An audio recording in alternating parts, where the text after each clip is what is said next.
This sitting is resumed. We commit government notices. Acting leader. No resolution. Right. Mr. Speaker, I beg to give notice of a resolution to grant the sum of $2,226,311 from the Consolidated Fund and to place it at the disposal of the government to supplement the estimates 2021 to 2022 as shown in the supplementary estimates number 7, 2021-2022. Revert to government business, sir. Order number 6, in the name of the... Huh? Huh? Oh, wait, 10 minutes.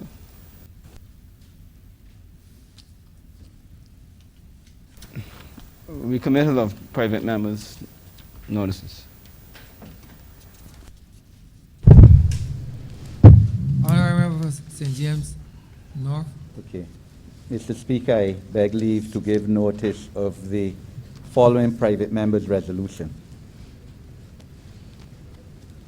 Whereas on the occasion of the opening of the current session of this Parliament on the 8th of February 2022, this Honourable House was informed of government's programme for the session, and whereas that programme is designed to continue improving the economic, social and political life of the country, be it resolved that this House endorses the programme as presented and pledges to support the government in the effective implementation of it.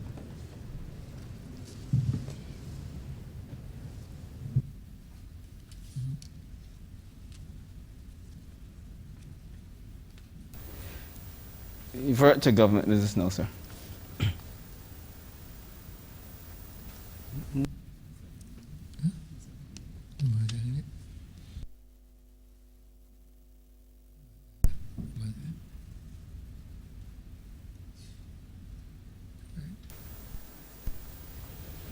Order number 6, sir. In the name of the acting leader of the House, to move that the House resolve itself into Standing Finance Committee to consider the grant of sums of money for the service of this island. Speaker, I beg that this House do now resolve itself into Standing Finance Committee. That you do now leave the chair, of course, and that the House resolve itself into Standing Finance Committee. The question is that the Speaker do not leave the chair and the House resolve itself into Standing Finance Committee.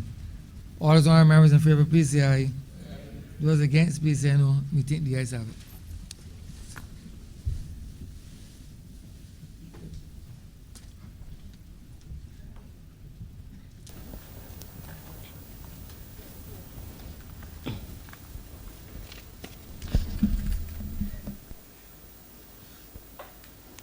This House is now in Standing Finance Committee.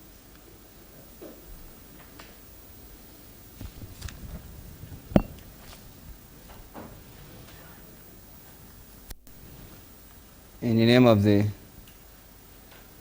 Honourable Minister in the Ministry of Finance and Economic Affairs, to move the passage of a resolution to grant the sum of $2,226,311 from the Consolidated Fund and to place it at the disposal of the government to supplement the estimates 2021 to 2022 as shown in the supplementary estimates number 7, 2021 to 2022, which form the schedule to the resolution.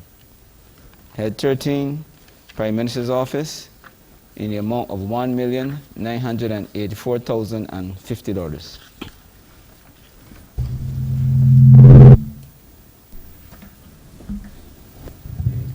I'll call you now. You just said the Honourable Minister. Honourable Member for Christchurch East Central. Thank you very much, Chairman. You would recall, sir, that one of the very critical policy announcements that we made in the lead up to the last general election, sir, was that this government pledged to the country that we shall, in the course of executing this term, seek to develop a new geriatric hospital, sir, in what is to become, or what has already started, but what will generally become our National Botanical Gardens at Waterford. And therefore, as consistent with our commitment, sir, to make sure that not just that we announce our intention, but we actually put resources at the disposal of the government to be able to execute and continue the work that we have started. And our commitment, sir, to transforming the country requires that we honor those commitments, notwithstanding the challenges that are facing the country. And so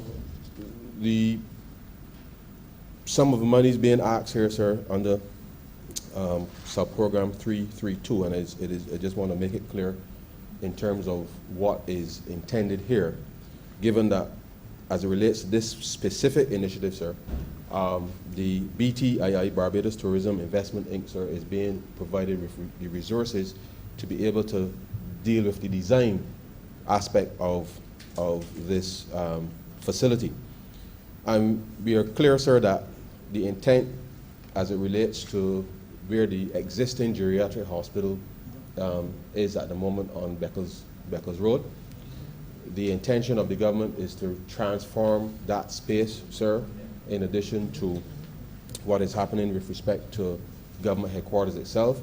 I know that there will be need for further discussions with respect to areas between government headquarters and the geriatric hospital itself, which I know is ongoing.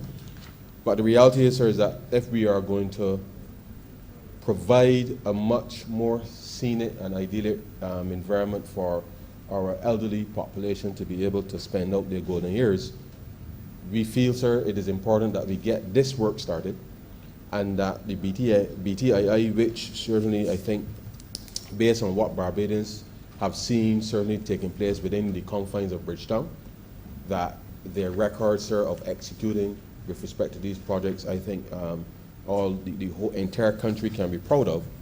And therefore, this specific intervention here is to allow them to be able to start the development works as it relates to the design of the new geriatric hospital, whilst we work, sir, to make sure then that we can deal with the other administrative matters here. And the reason this is important, sir, is, as you know, every year, as we approach hurricane season, there's always a constant concern with respect to if something happened, the site at Beckles Hill may become a bit exposed with respect to significant exposure to the elements, and the extent to which our ability to respond obviously may be compromised. But to be quite honest, sir, as we develop and look to vision the execution of the botanical gardens, it could be no more, there couldn't be a better place, sir, than to locate our elderly population than in a very serene, idyllic environment which is envisaged for that wonderful space at Waterford. We've all driven through there, sir, and seen the transformation that this government has already started. It used to be called Waterford Bottom. I'm hearing references to Waterford Boulevard these days, sir, in relation to, but seriously, I think the country has acknowledged the work that this government has already done to start to beautify and to transform this country. And we are committed, sir, to ensuring that we can resolve what is a long-standing issue, and to have our seniors, as they live out their golden years, sir, reside in a space that certainly for those who are able to be able to move around the botanical gardens as it's completed, and for our families to be able to visit their loved ones in an environment that they know obviously is befitting the contribution that our seniors made to the country. But all in all, sir, this is part of the entire redevelopment and transformation of Bridgetown, and certainly the greater and the entire country, but certainly as it relates to Bridgetown, as part of government's overall public sector investment program and being able to ensure that we can drive not just social transformation, but more importantly, to ensure that the assets that we do have as we look across the landscape of government, that we can press our assets into greater production, for lack of a better term, sir, because we must ensure that we're appropriate, that our asset liability is always in balance, and it says so very clear that COVID has had a significant impact on the country over the last 2 years. And therefore, we must ensure that as we seek to execute, not just on the public investment side, but certainly bringing private sector projects to play, that we can yield the maximum return in the shortest possible time with respect to the assets that we have available to us. And I believe that this forms part of the transformation of that greater Bridgetown area. I know that in 2 years ago, we had embarked on a tourism transformation initiative with respect to a number of sites between Needham's Point and coming all the way down to the Pierhead. And then this really forms part of that specific intervention to make sure that we can open up the spaces for new types of investments. It is contemplated, sir, that within the context of being able to develop potentially a new conference center,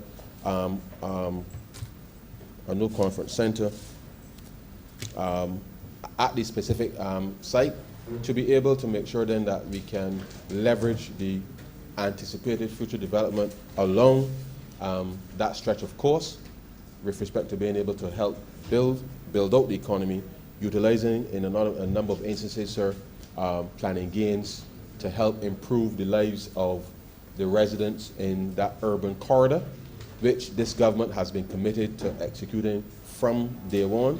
And therefore, Barbadians in and around the environment of a lot of these developments can not only look forward to seeing job opportunities arise, but certainly an improvement with respect to the physical surroundings is anticipated here. So the Barbados Tourism Investment Inc., sir, is being provided these resources, as I said, to start the design work.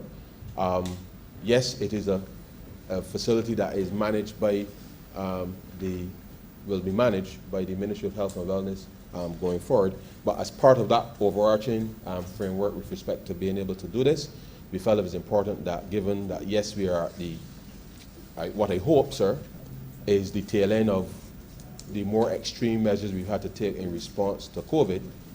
The Ministry of Health certainly has done a very wonderful job at keeping Barbadians as safe as it can, and therefore we are allowing them to refocus on restarting the normal provision of health services to the country, and allowing BTI to deal with the design side of the project at this stage, in order to make sure then that they can focus their attention on what really Barbadians can look forward to, which is the normal resumption of the provision of health services in the country. And so 1.452 million, sir, is being allocated with respect to these design works in relation to this matter. As it relates to the other element under PMO, you would be reminded, sir, that this Catapult or Future Barbados initiative, which is here, is part of the National Transformation Initiative, which is intended to unleash, if you like, sir, a lot of the energy of a lot of our young people in the country to help problem solve a number of areas within government as a mechanism through which we can utilize, yes, the experience of the existing public service, but really to help improve the delivery of and to solve some very critical problems, particularly on the technological side, to be able to make sure that that government in of itself is delivering to the public and in a very specific way, engaging the expertise of a number of young people to be able to do that.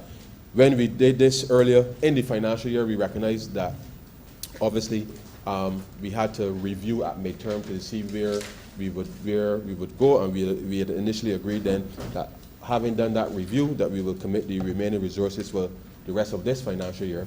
And so the monies that are here are intended to be able to resolve that. And as a number of Barbadians may have seen over the course of leading into October or November of last year, as we went into the transition to becoming a republic, they saw some of those young people who were participating in the Future Barbados exercise in conversation with the Prime Minister and others as to the path forward with respect to helping to solve some of these long-standing issues across government. And I believe, sir, that this is something that we will seek to continue to engage young people to help solve real problems that Barbadians have been experiencing for too long, and to build a culture within government, certainly, and government departments, that will focus more on not just the monitoring and evaluation exercises that we do, but actually to fix problems as they arise on a consistent and a periodic basis, to ensure that we are getting the greatest, not just efficiency, but certainly the best provision, sir, of services from the departments to the public of Barbados. And so this is a specific intervention, if you like, to allow, in a sense, the transition, the transformation exercise to continue, because as you know, sir, the Barbadians still expect services to be delivered when they go to any department in government.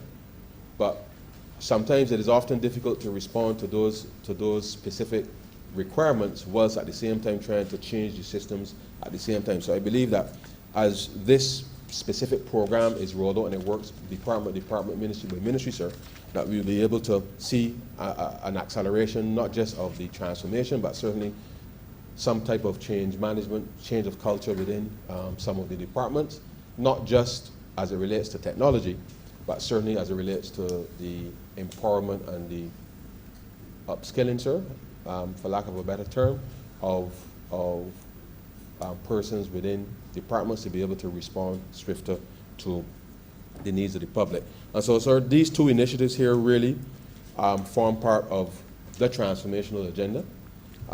It is early days for both interventions, but we certainly look forward to seeing the benefits of not just the investment as it relates to the continued housing of our elderly population, and the revamping, sir, of how we deal with the care of the elderly in the country. I know that the Honourable Minister of Health and the member for St. Philip North as well, that they'll be working to focus more on how we can get a transformation of the way that services are accessed, in terms of public health services are accessed in the country.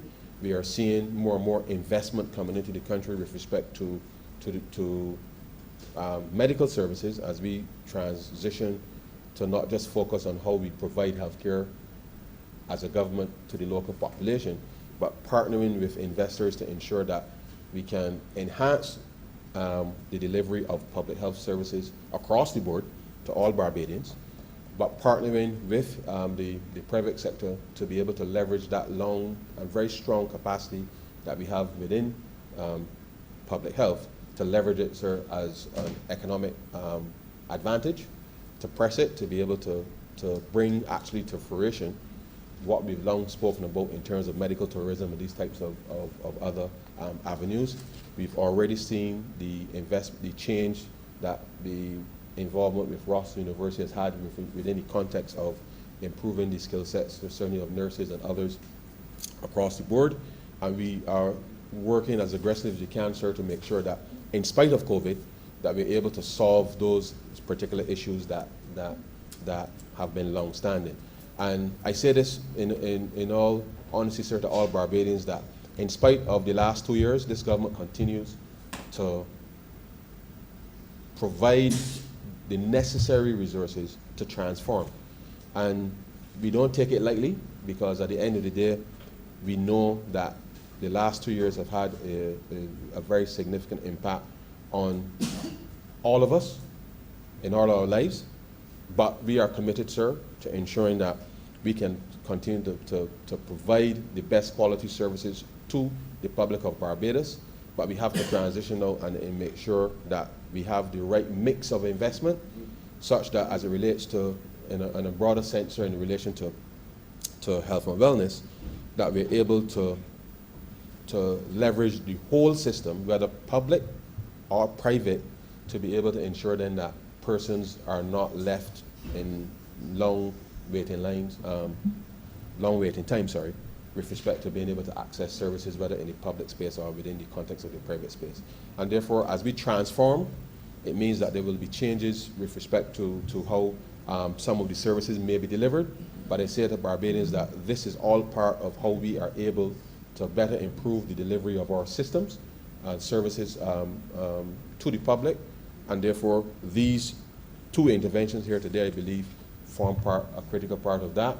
And I look forward to a time when we can all visit what will be a completed geriatric hospital in Waterford, and seeing the companion investment taking place, as I spoke to earlier, with respect to the generation of economic activity, but also the improvement of the living conditions, certainly within the context of that urban corridor in Bridgetown, with respect to the residents there. And so with those very few words, sir, I beg to move that head 13 stand part.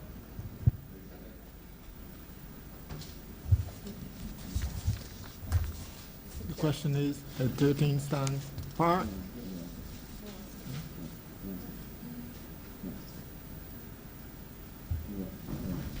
Honourable Member for St. Michael Southeast. Thank you, Mr. Speaker. I don't intend to delay the House. Sorry, Mr. Chair. I don't intend to delay the House too long, but I do feel it necessary to support this particular resolution. As the Honourable Member who introduced it has indicated, there are two specific components. One relates to Phase 1, Catapult Future Barbados, and the other relates to design work for the new geriatric hospital.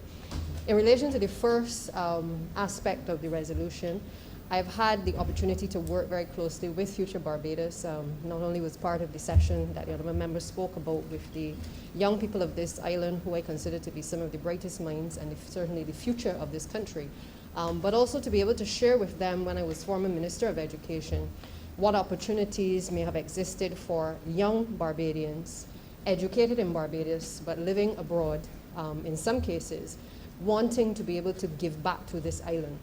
And I want to spend a little time on that, sir, because I feel that there are other Barbadians, young Barbadians, who have been educated in this country, who have had opportunities abroad, but their heart and their soul is still very much in being able to help to build out and to shape this country. And this particular initiative has been designed to give a number of those young people who for many years have felt as though there was not a place for them, who have felt that, you know, the opportunities in terms of work and employment in this country were not opening up to create opportunities for them to be able to give back and to serve their country, sir. And I do feel that this is an initiative that all Barbadians should rally around. I believe there are only a small quota of young people who would have entered in this first phase, but already they have started to look at a number of projects across ministries. And I know that the now current Minister of Education will be able to continue the discussions that have been made with those young people to be able to help us to work with the public officers to help to build out and to transform education in this country. It was interesting, sir, as well, almost as though fate would have it, that I also had the opportunity to engage as Minister of Education with these young people in relation to the Ministry of Public Works. And Prime Minister had asked me at one point to meet with the team to be able to look at solutions for drainage in this country, looking at the possibility of designing apps that would basically, and technology that would be able to allow the drainage division to be able to identify where the wells were across the country. And again, as I said, as fate would have it, I guess I now have the opportunity, now that the ministry has landed on my lap, certainly, to be able to now be in a position to continue to build that out. So I wanted to say essentially that I support this initiative. I look forward to us being able to have many more young Barbadians being able to take up the opportunity to be a part of this initiative, to allow Barbadians to feel as though they can be part of not only the decision making, but also part of the problem solving in the country, and to tap into what I consider to be a number of young people who have gained experience in educational institutions outside, who have gained experience at the level of corporate entities outside of these shores, and want not only to be able to gain that experience, but want as well to make Barbados their home, or at least to be able to make Barbados that place where they can bring back what they have learned to these shores, to be able to help us as a government to build out the economy. So I want to highlight and certainly to endorse this initiative. Also, Mr. Speaker, in relation to the sums being allocated for the design work for the new geriatric hospital, to simply to say that perhaps more so in this pandemic, we have seen the impact on our elderly population.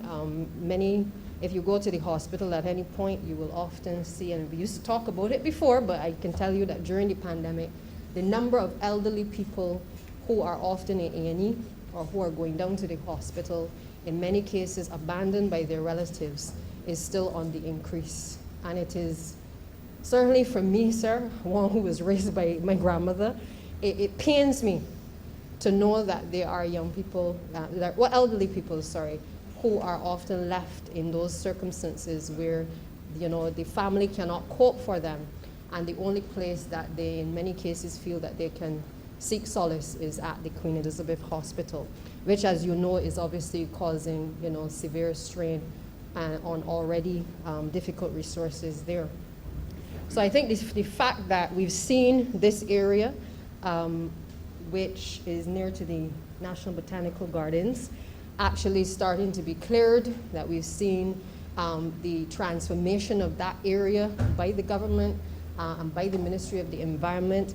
I think it signals for the country that that particular area is going to be a fantastic site when the botanical gardens are complete, but also when this particular geriatric hospital is able to be placed in that particular location.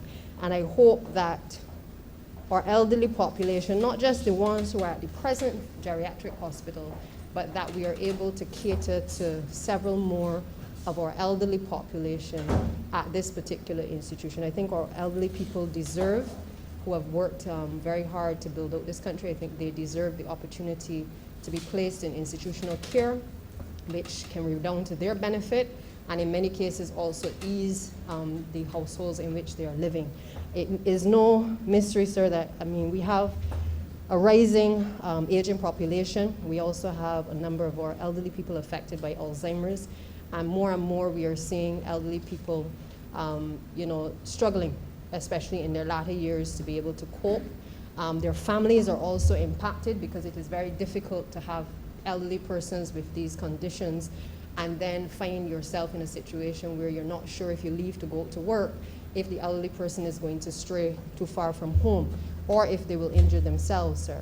And I do feel that while as a government, we must continue to encourage facilities which can assist to take the burden off of households and families who are experiencing this, government still has an equal responsibility to ensure that it builds out facilities to be able to cater to that catchment of our elderly population.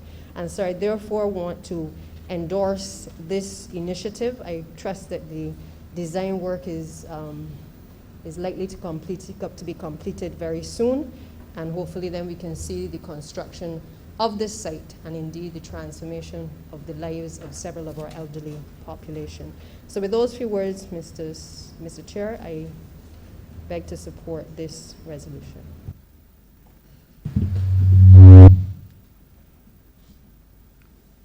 Honourable Member for St. Peter.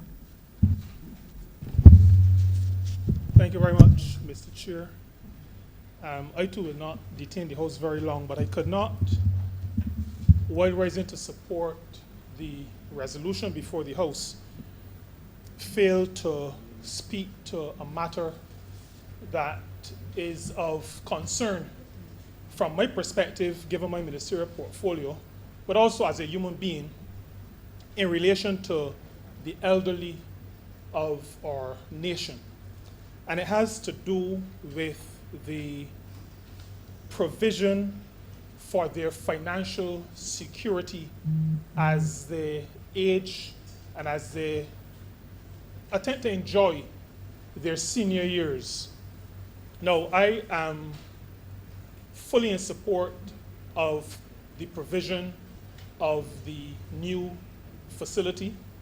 I agree with the Honourable Member for Christchurch East Central and the Honourable Deputy Prime Minister, Member for St. Michael South East, that the location is ideal for, as a matter of fact, let me put it a different way.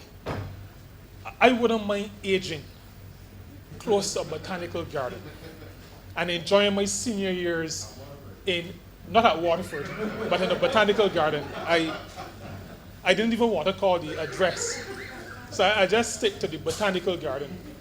But I think it will be a wonderful location for those persons who have spent their lives building this country, raising us, and positioning us in a place where we now can move the country forward.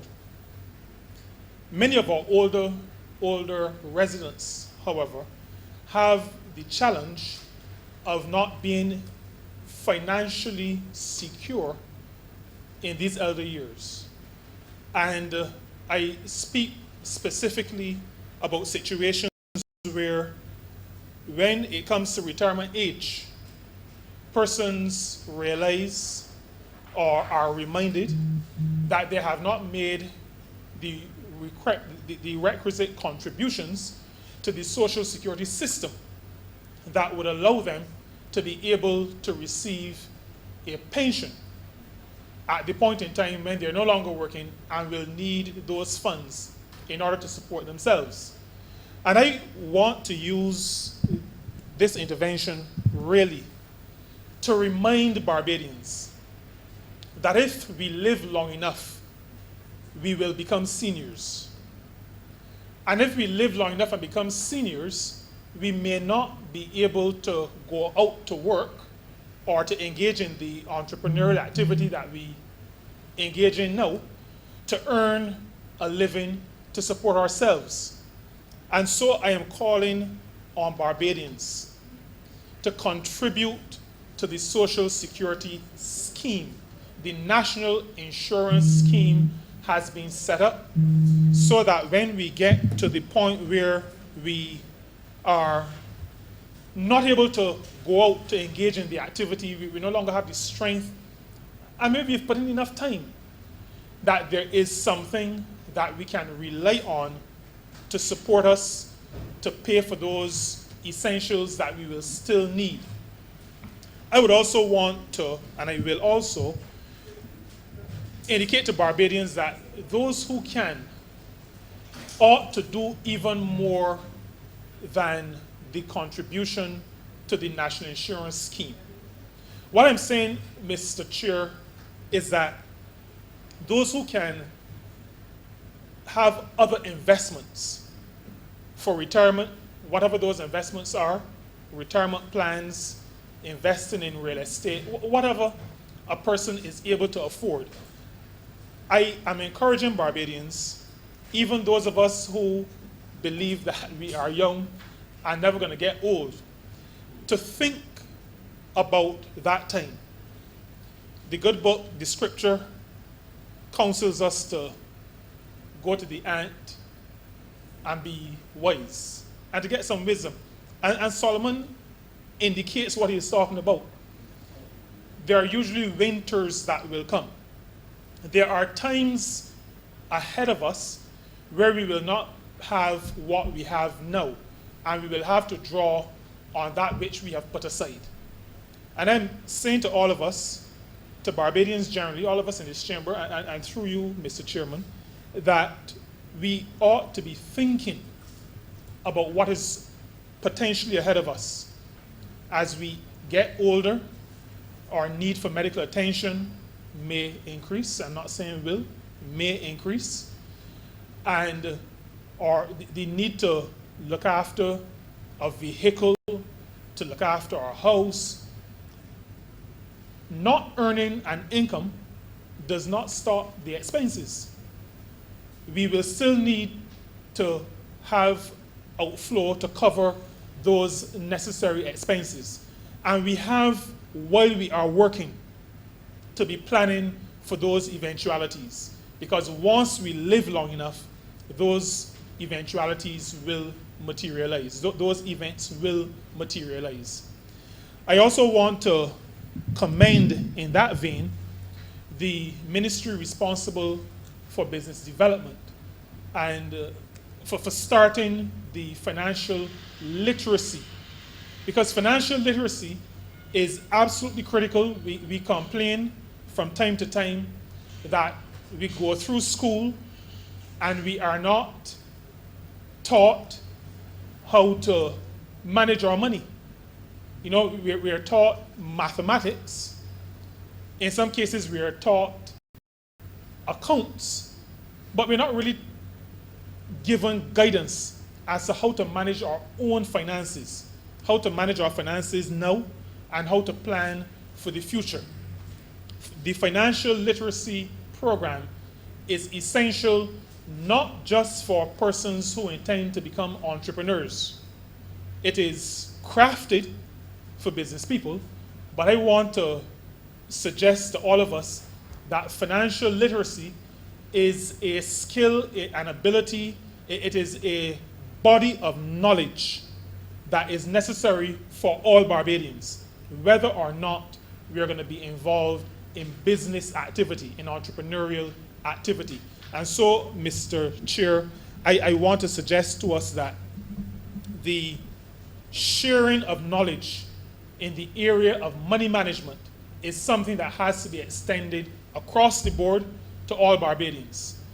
We need to understand how to manage our resources now, and we need to plan for those retirement years when we can enjoy the facility that the funds we will vote on shortly will be used to construct. And so, Mr. Speaker, with that call for financial awareness, and with that call for our people, all of us, to contribute to the social security system, I want to lend my full support to the resolution before the House. I'm obliged to you. Honourable Member for St. Thomas. Thank you very much, Mr. Chairman. I just want to add my happiness to the efforts by this government to place funding at the disposal of looking forward to better quality care for our senior citizens in this country. It is a matter that has been long overdue, and I'm really very happy to have seen from what took place over the last 3 years, government's effort to attach to the Ministry of People Empowerment that elder care component.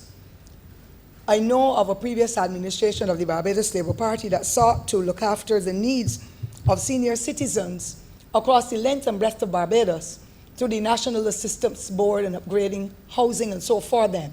But that is a different time because we're talking now in the very early 1980s. And it is sad to know that our society has changed so tremendously that our seniors are really getting the worst deal ever, most of them as a result of changes in the way we do things. I know that in the past, a district hospital was called the almshouse. And that is where people who were extremely impoverished, who needed assistance, had to resort. And therefore, there was this scourge about it where people thought, oh, to go to the almshouse, you're nobody, or you're poorest of the poor. But I have found that over the years, the whole concept of the district hospital has changed. And the people are now coming day after day. And I know the Honourable Minister now in that Ministry of People Empowerment is going to be saddled with so many requests for seniors to be housed in district hospitals. And I think that this idea of placing the new district hospital in that general area of the Botanical Gardens is a boss stroke, meaning that the ambience of those environs and the newness that will take place and the kind of quality care that will continue to be offered, as is the case in our governmental district hospitals and indeed some of our nursing homes across the country, that is going to make a tremendous difference in extending the lives of our seniors. Now, I indicated just now every day people are making requests, and we can understand that because our extended family played a very significant role in keeping our seniors at home. Because we've changed the whole outlook now, and we're having a different kind of family structure where children now move away from home. That extended family with the uncle and the auntie and the great-grandmother and so on, we see very little of that in our society. And I'm not saying that there's anything wrong with it, but I would prefer for children and grandchildren to move back home or to stay at home with the seniors. Too many of them are suffering. And I'm talking, having had the exposure, I'm talking, sir, of more than 15 requests per day for seniors to be placed in the district hospitals. Our seniors and our population of that time, they had strategies that they used. My grandparents and their parents became very ill or aged and could not come out. If they had a stroke, they had their own remedies at home and they worked with them at home. Our younger folk don't know what to do now. You had the mustard roll and all the different things you could put on them and the nutmeg and so. And a lot of my honourable members in here will not know what is mustard roll. But I can tell them about it. And the pap and the pigeon soup and the different things that you gave those old people, massaging the limbs and giving them a hopping ball that they can do it to flex the muscles if they had a stroke, and taking a whole nutmeg out of the shell, putting it in their mouths so that they can use it and they help to bring back the speech whenever they had a stroke. I've had that experience because my grandmother did it. She was like that, and my mother worked on her tirelessly, and that is where my passion really came as to how people in the general villages and communities across Barbados looked after their aged. And of course, you know, sir, as a result of the quality education that has been offered, as well as the quality care, persons now going to polyclinics to be able to get the treatment, many of them have been living longer. I saw in the newspaper a long ago a senior citizen, a centenarian, 106 years old. And we have centenarians almost every month. And therefore, as they get older, living alone is becoming a very lonely experience for many of them if there are no support systems. And I want to thank people in communities who have given their services to those seniors, their godfathers, their godmothers, particularly those who are living alone. They really require that kind of assistance. And so the National Assistance Board has been playing its part. The Honourable Minister will most likely speak, and I know he will speak passionately because he too experiences it as he goes through his constituency. And I know that the calls that were coming at me, they have reduced because I believe he's getting them now. It is not an easy experience. Every day and night, persons are asking. We talk about Barbados being the capital for amputations of the world. I think that's the expression. And yes, we know that diabetes is taking hold of many of our lives because of the changing in our eating and exercise habits. But that too causes families to call. And you will appreciate, Mr. Speaker, sir, Mr. Chairman, sir, that if you leave, you have a mother, a father, a grandfather living with you, you have to be the major breadwinner. Then you cannot treat to all of their needs. And to compound it all now, when I was a little girl many moons ago, we would talk about persons and they hear people say, oh, the old man down the road, Mr. So-and-so, he turning dotish. Or the old lady so turning bewitched. They did not understand. That was Alzheimer's and dementias that were coming in. But they did not have that kind of investigation done or worldwide for them to be able to become familiar. But Alzheimer's is with us. And a lot of young people are now captured in that Alzheimer's or that dementia experience, and therefore we need more community care and family care, led by the families, I should say, to be able to look after the care of those elderlies.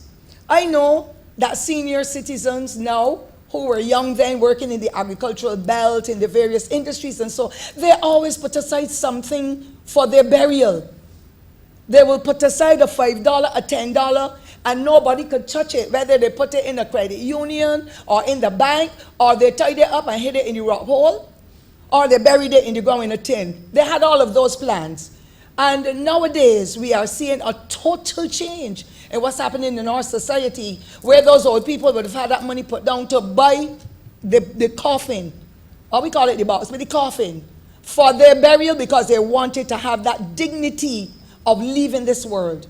And unfortunately, Mr. Chairman, too many of the relatives and some friends in the communities and some other distinguished in the eyes of themselves, but not me, on a lot of persons in Barbados and in different professions who have to work with those senior citizens, are not treating them well. They are being robbed blind day and night of their properties, whether it be money in the bank, or money in the house, or jewelry, or the properties in which they are living.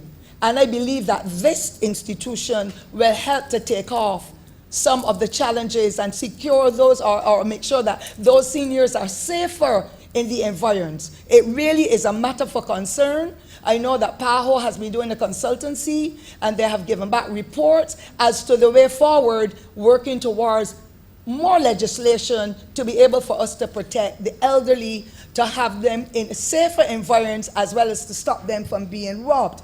The new thing in Barbados, and I heard those of another administration in the past talk about it, the new thing is that as soon as your relatives fall ill, carry them to the Queen Elizabeth Hospital and leave them in the casualty. And then by the time they get the attention and they have to be hospitalized and they become a little better, they're being told by friends and other professionals who should know better, don't go back, let the hospital keep them. So unfortunately, every year, the numbers at the QEH of persons who are senior citizens who can live back in the communities and in their own homes or with families, the numbers are growing. Sometimes it's more than 200. And therefore, the quality beds that they're that they're using can be used for other critical care of other patients who should be in the hospital. So the government, over the years, has been looking at the alternative care program to be able to work closer with private nursing homes so that those persons can be transitioned from the Queen Elizabeth Hospital, occupying those quality care beds, to go to those various homes. And I'm going to come down to the closure, sir, because the services in Barbados are overwhelmed, especially in our district hospitals. And that is as a result of families not taking care of their own. And as I was saying earlier, because we know that other members of the family who are the major breadwinners cannot do more, because to have a relative or a dear friend whom you're looking after to be down with Alzheimer's or dementia, it calls for time, patience, quality care. And if that is not happening, and those persons have to stay at home while the family has to go out to work, the food you leave in the flask, if you miss and turn it too tight, they can't have anything to eat at lunchtime when they're hungry. Some of them don't even know what is in the flask or how to open it because there's no one there to support them. And so I laud this government for these efforts to be able to look after the needs of our seniors, who are the bedrock of our society, by not only building or setting out the plans to have this facility constructed in the botanical gardens, but also to look at the Elder Care Companion Project. That too is causing persons who live in the communities to be able to go into homes with the people they know. So I'm living in Wetchmore Hall and I know everybody in the community. But if I were living and unemployed, but I had some skills, it's my godmother, my great aunt, my neighbor, my friend, my church member, I would want to be engaged to go to visit at least 3 or 4 of them per week and work with them. You're not asking them to bathe them, brush their teeth, comb their hair, but if the person wants that, if it's my godmother, I will gladly bathe my godmother or my godfather for that matter.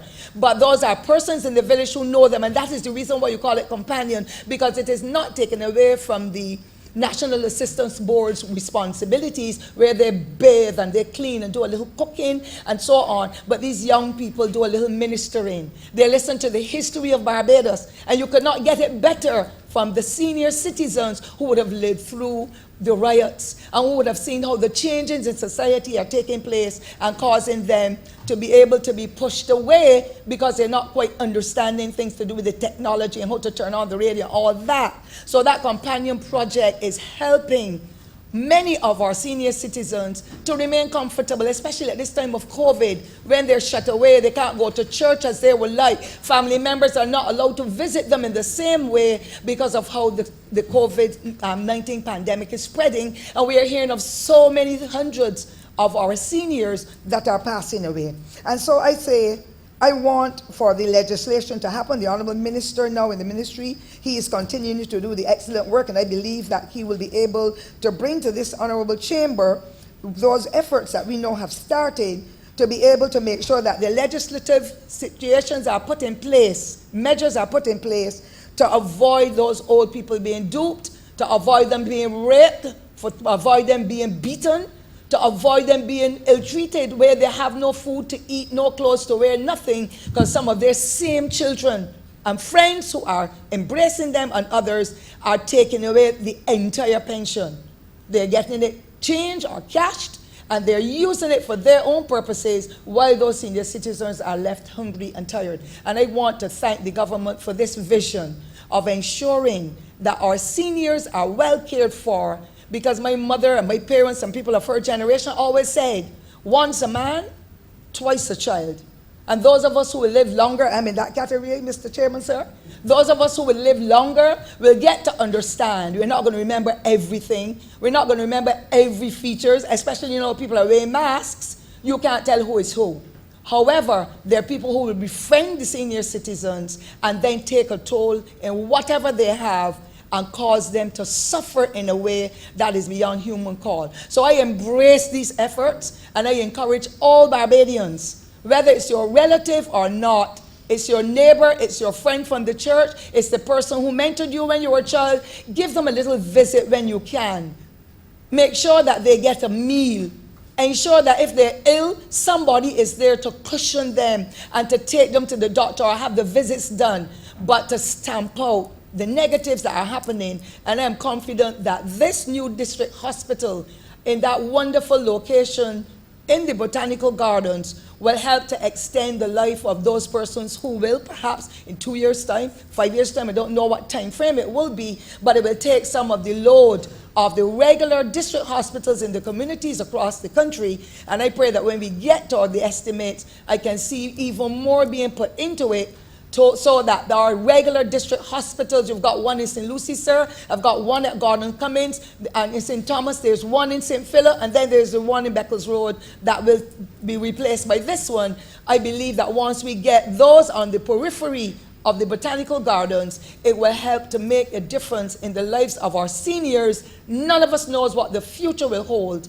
And therefore, if persons are coming down with dementia as early as 40 and 45 and 50 years, then we never know what it will hold for us. But I encourage all of persons in the communities, work with them, embrace the seniors, give them an extra lease on life so that in their twilight years, they can enjoy what is left of it, knowing full well that they would have given their life, their blood, their sweat, their tears to be able to have this stable society that we have earned and that we must continue to work with in order to make sure that when we get old, systems are in place, or older, systems are in place that we too can enjoy the final years of our lives, knowing that nobody will come in to rape or rob or beat us or do anything negative. But at the end of the day, human rights are important, and each person deserves to get that privilege to be able to live long and to enjoy life. And so I lend my support in the most humble way, but of course, given everything else that I know would be able to see how this project can come to fruition, to be able to ease the tension and to give a hope to Barbadians. All is not well with our senior citizens, and we can play our part to make a difference in their lives, because today is the Senior Citizens Day. tomorrow may be mine, or any of us in here, or anybody else within the world. And therefore, we need to do the best to make sure that we hold our communities together and care for our seniors in a way that as they move on to the great beyond, at least they have the comfort and all the pleasantries that they deserve, having been the nation builders of this country. And so, Mr. Chairman, I highly commend these funds, and I wish to support it for every effort that is being made. And I know that we will do more as time goes by, but this is the time when we need to thank all those home health workers, all those people in the communities, the faith-based organizations, and all other institutions that work together to be able to bring an element of hope, joy, contentment, and peace to the lives of our seniors across and the length and breadth of this country. I wish to thank you sincerely, sir, for the moment. Honourable Member for St. Michael South. Thank you. Thank you kindly, sir, for allowing me to say a few words this afternoon, on this very important topic, naturally support that which is before this House. I want to speak both, sir, as a Member of Parliament and as the Minister now responsible for the elderly. The geriatric hospital is currently located in St. Michael South, just above Beccles Hill, just behind the Prime Minister's current office. And of course, in moving, the Honourable Minister and the Ministry of Finance would have spoken to the persons who may reside between the Prime Minister's office and the geriatric hospital, which happen to be the residents of Beccles Hill, who happen to be my constituents, and for whom this subject has been one of some conversation. And I've had the privilege, sir, of taking there the former minister responsible for housing, the former member for St. Andrew. I've also taken there the former minister responsible for housing, the member for Christchurch West. And I promised to also take there the member for St. George South, who is now responsible for housing, as we address this issue, sir, in making sure that as we move, because it must move, the geriatric hospital must move. As we make the move, sir, that we take care of the residents who live there. Of course, in this matter, I am first and foremost a Member of Parliament. And I have been given assurances by all, the Prime Minister, the Ministers of Housing, and I believe it to be true. And in the conversations and consultations that I've already started, that the persons that may be affected by the move would be accommodated in ways that they find to be fair. But sir, in relation to the matter, before we move off, this is the first time I've actually spoken since we came back to this place, and I want to thank them, the residents in Beccles Hill, and all of us in Michael South for again giving me the opportunity to serve in this very honorable place, sir. In relation to this matter, and very quickly, as it relates to the elderly, I want to begin by thanking the former minister, the member for St. Thomas, for the amazing work that she did while serving as minister, and this entire House really would have to commend her for the outstanding work and leadership of the Ministry of People Empowerment. So I want to begin by thanking you. It is now sitting as minister and realizing that such a wonderful foundation has been laid, and recognizing the magnitude of the task before myself and the member for the city as we try to continue and to lead in this very important area. I want to also say, you know, as a person responsible for the elderly, this is a topic that I find very comfortable. It is one that I wrote my master's dissertation on, and an area that I feel very, very passionate about as well. I know the Deputy Prime Minister feels passionately about it. I know the relationship held with Grandma. And for many of us in this place, sir, who now have parents who are getting older, grandparents, constituents, sir, it is a matter close to the heart. And, you know, the elderly have contributed to society, whether paid or unpaid.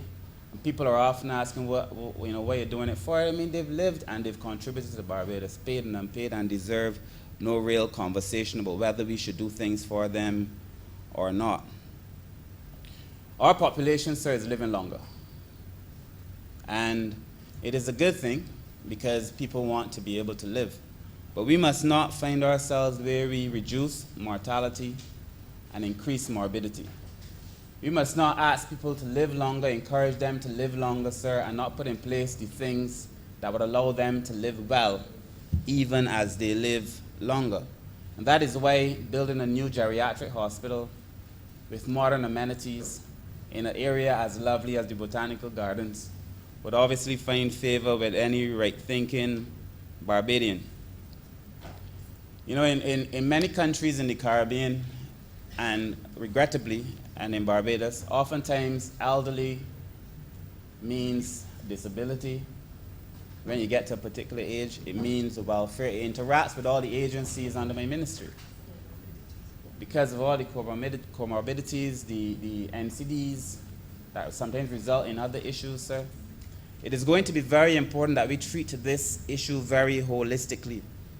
And for that reason, there are a number of things that I feel, I won't get into all of them now, but there are a number of things that I feel need to be put on the table. One thing of which I'm proud as well, not only is this new hospital, but we have made a commitment to expand the alternative care program for the elderly. That would allow us to put elderly persons in different district, community-based, I think, more suitably, services that would allow them to stay there and be serviced well and treated well, sir, so that they don't have to go to the hospital in much the way that the member for St. Thomas spoke, so that they're not, because the truth is that people oftentimes take their elderly to the hospital, they don't have the capacity to care, and they leave them there. And that there are a number of beds in the QEH now that are occupied by persons whose only issue is that they're old, and that they're not sick, and that they could function perhaps outside of a hospital. And we have to be able to do that. I also feel as well that we have to ensure that families help a little bit more. It would be unwise for me, I think, to come to this place and say that government will do everything, because families also have a responsibility to care for the elderly and encourage where you can to do better. And I also must also, as a member for St. Peter did, speak to planning for retirement and as you get older, sir. These are comprehensive conversations that I feel we need to have, and that they shouldn't start when people get old. These are conversations we now need to have in school so that people start understanding the need to plan for retirement early. When we start looking at education, we have to rethink the whole education so that people have practical tools as they go forward, sir, in Barbados. But there are a few programs that I feel we also need to bring to the ministry, that I also feel we need to bring to help persons who are getting old. Some that we've discussed already is, given COVID and the effect that COVID has predominantly on the older population, to ensure that the elderly can still stay connected, and we're looking at them being able to connect to one another through use of the internet. We also have to make sure that persons that have access to be able to go and get their medication. I know of cases where people are unable to get their medication, sir. So I'm thinking of a community-based program that allows the people in the community, young people, to be able to go and get the medication for the disabled, for the elderly, so that they don't have to expose themselves to COVID as well. Just practical tools. And then there is one that I call Mend a Mentor. The Honourable Member for the City knows how I feel about it, whereby we have to be able to mend the relationship between the young and the old, so there's some intergenerational exchange. We also have to be able to mend their houses, so do basic things to just beautify around the house so that they feel good about themselves even as they age. And these are some things that I hope to be able to bring. Not all we've discussed fully, but I know they're important programs as we go forward. But Lady Member for St. Thomas, there are also some things that trouble me. And I know, for example, that we still have cases where elderly people have to cash their checks. And they do so sometimes at the local shops. They do so by the visiting, I can't remember the proper term for it, the visiting salesmen, the itinerant vendors, I think. And they charge them ridiculous fees to cash their checks. So that, recognizing that the elderly people are unable to go and get the check cashed, or that they're offering a convenience to the elderly, they charge rates that in themselves are abuse. And I will not be silent about it, because it is unfairing old people in this country, and it has to stop, sir. And it troubles me. And that we have to be vigilant as MPs in looking after the welfare of our elderly population and making sure that these things do not happen. I'm not saying that you shouldn't charge us a little something, because you got to pay for it. There's an admin cost. You want to charge, but you can't kill them. And in good conscience, you really shouldn't charge them at all, because I began by saying that elderly have contributed significantly to this country, and it has to stop. The other thing that I've seen, sir, that troubles me as an MP and across the country is that sometimes as people get old, especially if they have no one, people just move into the people's house. They move in, assert themselves either as family when they're often not, or as some caretaker when they're often not, and take over the house. And then use that position in the house to cause the elderly people grief in this country. That too has concerned me, sir. That too has to stop. And we've seen it time and time again, the abuse that is just being meted out to old people because they're old. And we have to be very, very careful about it, sir, as we go forward. From time to time, you may find pictures in The Nation or The Advocate, different newspaper on social media, sir, of elderly people whose conditions have, are less than what we would consider to be proper. I like when these things are highlighted, sir, because it gives us an opportunity to deal with them. But there are oftentimes, sir, you have to look at the whole story and the whole picture.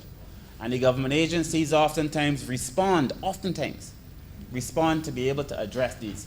However, even the government has to respond quicker.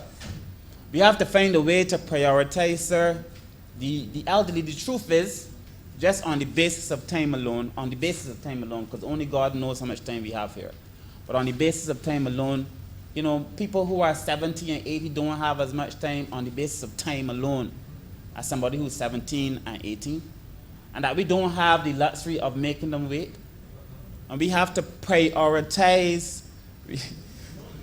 The Minister of Environment is very passionate about this particular area as well, when it comes to persons who are above a certain age. So he's there rooting for me, sir. But we have to look after our elderly population. As they get older, sir, and all of us in this room, sir, we know it because we've been dealing with it. We've been dealing with it because we're MPs and because we're humans. But that we have to be very careful, sir, as we go forward in relation to how we treat the elderly people, sir.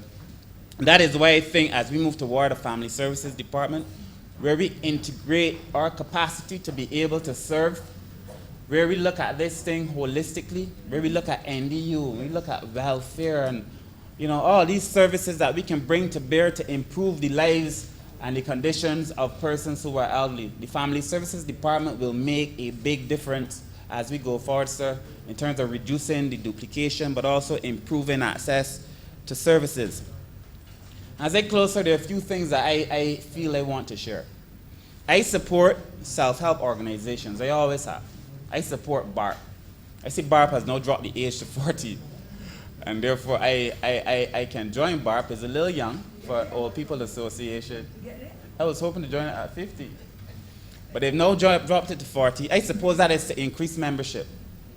But I support self-help organizations. My caution is that in dropping to 40, I hope that we do not lose focus on the core reason as to why BARP existed in the first place, which was to help those who were elderly and above a certain age. And while I support BARP, and I will continue to support BARP, there must be self-help organizations, sir, that help our people, so that elderly people, so that they can help solve their own issues. I believe, sir, that many people, as I do about the poor, understand their circumstances and are best placed to be able to offer solutions to the challenges that they face. So I support BARP, but BARP must serve all. It must serve middle-class Barbadians, and it must serve lower-class Barbadians. It must serve middle-class old people, and it must serve lower-class old people. It has to be that people who live in Britain's Hill and in the Baylands, sir, feel as strongly about a self-help organization for the old as people who live in other areas. And I hope to see BARP expand, sir. It's a conversation I hope to have them in for very soon. And tell me how I can help BARP to be able to better help the elderly population in BARP. BARP or a self-help organization. It doesn't have necessarily to be BARP, but I hope it's BARP. as we move forward to help persons. That's the Barbados Association of Retired Persons. This, sir, is another issue that I don't know how we're going to tackle, but recently when I was in the supermarket, because since I've assumed this portfolio, the Honourable Member for St. Thomas is right. Like, my phone hasn't stopped ringing.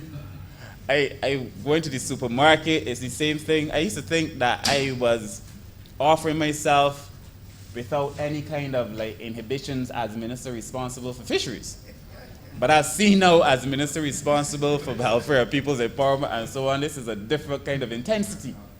But I was in the supermarket, and one of the persons who worked there stopped me, and they told me that their mother, who is now 65, was forced to retire at 65.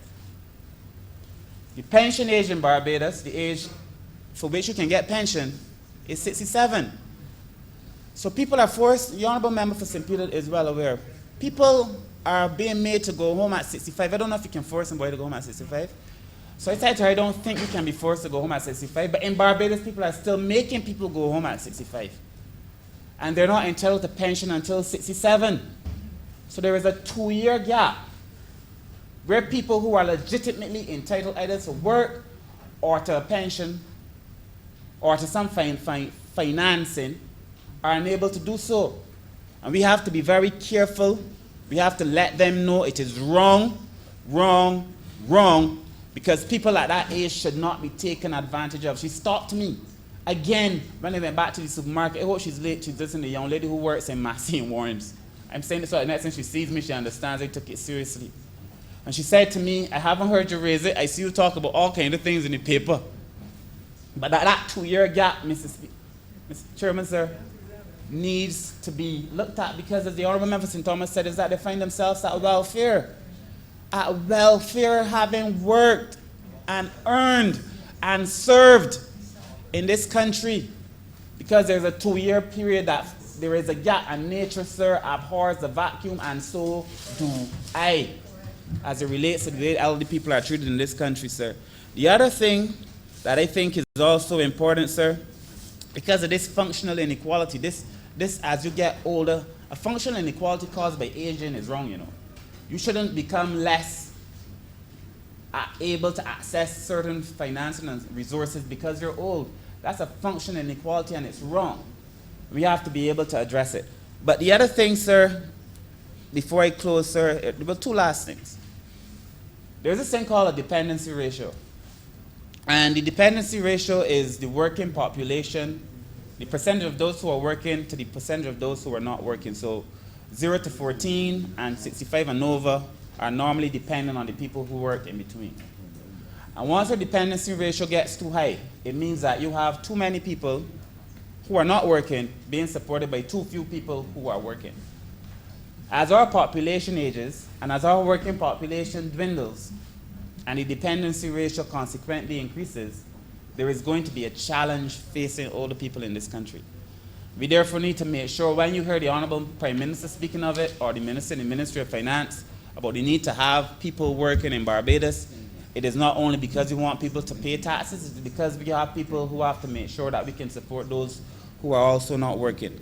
And we must also offer respite care to persons as well who are not working. So these are just a few thoughts, Mr. Chair, sir, as I close. I wasn't planning on being this extensive, but these are just a few thoughts on the elderly and on this particular resolution before the House. I support it. I believe that moving the geriatric hospital is a good thing. We've seen it. We know that it is in the red zone for climate disasters. We know that it needs to be moved. We know that it is a good step to looking after our elderly, and there is going to be much said as we go forward. I must also say that I also hope to have the Honourable Member for St. Thomas continue to serve in the ministry to be able to help advise me on issues pertaining to the elderly.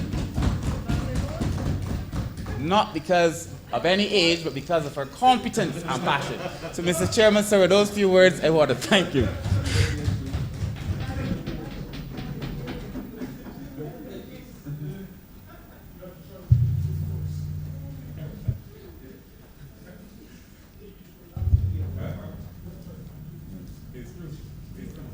Honourable Member for Christchurch East Central. Thank you very much, Mr. Chair. And let me thank honourable members for the contributions they have made to this debate. I certainly welcome it. I too want to congratulate the honourable member for St. Thomas for her sterling leadership in the past administration. I know that in helping us to move this agenda forward, in her contribution she mentioned muster roll, but I suspect she will be able to inform the new leadership of the ministry of its usage, along with camphor and snuff and all the other wonderful remedies that used to take place within our communities. And it is really not a laughing matter. It is part of the health and wellness initiatives that we will want to reintroduce and as we move forward, sir. But seriously, sir, this is a very important program. The honourable member for St. Peter raised issues in relation to retirement planning, which continues to be, and the honourable member for St. Thomas also raised it in the way that persons have to rely on family members when they're most vulnerable, and oftentimes, well, family members are other persons of goodwill, and regrettably, from time to time, there are persons that whose motives are not of like mine. Now, one of the things, and we'll say to the chamber just very briefly, and regrettably, we didn't have enough time during the last sitting to address it, but I do know that the Ministry of Finance is now currently working on a specific policy to be able to deal with aspects of reverse mortgages, which will help persons moving forward to be able to access equity within their homes for better financing, which will serve as part of the retirement planning, if you like. But of course, that will mean, sir, that a lot of education will have to be undertaken with respect to the family as to how this will be done. Of course, it would require legislation to be able to execute, consultation certainly with the entire financial sector for these matters, because it is part of how a country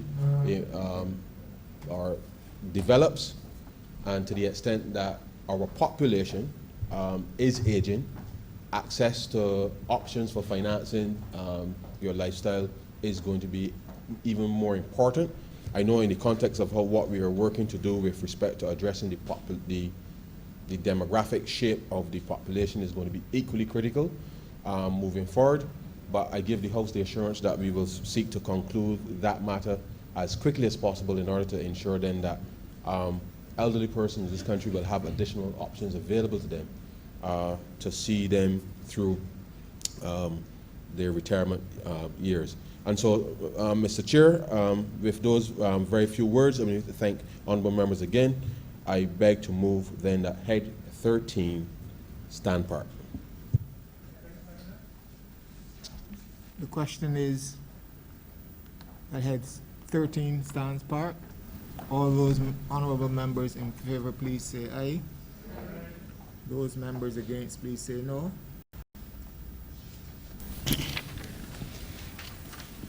Head 83, Ministry of Agriculture and Food Security, in the amount of $242,261. Honourable member for St. Philip South. Thank you, Mr. Chairman. I rise in support of this supplementary for $242,261 in support of the ministry's work in dealing with African swine fever. I believe the document before us says swine flu. It's really swine fever. And I wish for the correction to be made because they're two different diseases. Chair, before I explain, I just crave your indulgence in allowing me to thank the good people of St. Philip South for reposing their trust and confidence in me to bring me back to this place to represent their interests. African swine fever was detected in July of 2021 in Dominican Republic. And since then, it has started to spread. I believe 98% of the areas that have herds are impacted by it, and therefore it is beginning to spread to the point where it has now reached Haiti. The challenge for us is that if we don't put plans in place early enough, we can find ourselves in a position where the entire herd in Barbados is wiped out. Because once the disease is present, then it's very difficult to control. And therefore, you may recall, Chair, that we started the process when you were with me in dealing with the African swine fever. We've done a number of PSAs informing the public. We've also been doing a mapping of all the pig farms in Barbados and be aware of the amount of animals we have here and where they're located.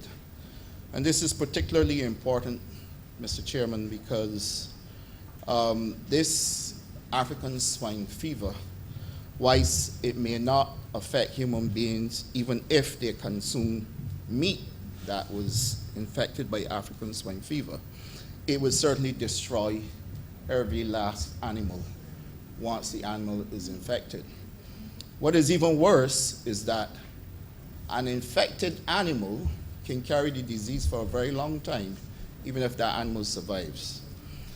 We therefore have to urge Barbadians to make sure that they don't bring pork meats into Barbados or pork products into Barbados without properly declaring them. Because if you were to do so, you may very well put Barbados at risk of having the disease brought into the country. And we do know how Barbadians treat their pigs, particularly those who are doing what is called backyard farming, where they feed them ends of food and all different types of things. And you wouldn't want a situation where meat has been brought into Barbados, pork has been brought into Barbados that came from an area that has the African swine fever, and then we've exposed ourselves. The disease is right across the African continent. It was detected in Germany and in Brussels as well. Brussels has been able to control theirs to the extent that they had their restrictions removed and they can export again. That's not the same case in Germany. It has only reached Hispaniola, so we are still pretty good, but that doesn't mean we shouldn't plan. And therefore, this supplementary is for us to be able to purchase the equipment, similar to what we did when we were battling with COVID-19, SARS-CoV-19. We have to make sure we have PCR testing equipment, rapid antigen as well. And these sums of money are designed for us to be able to purchase that equipment. We have to put a special task force in place as well, so that we can do the mapping of the farms in Barbados. And then, of course, we would need additional human resources, veterinary skills, in order that we have enough veterinary officers at our disposal in the ministry as well. So we do recognize the importance of preparing Barbados. We have to be in a state of readiness.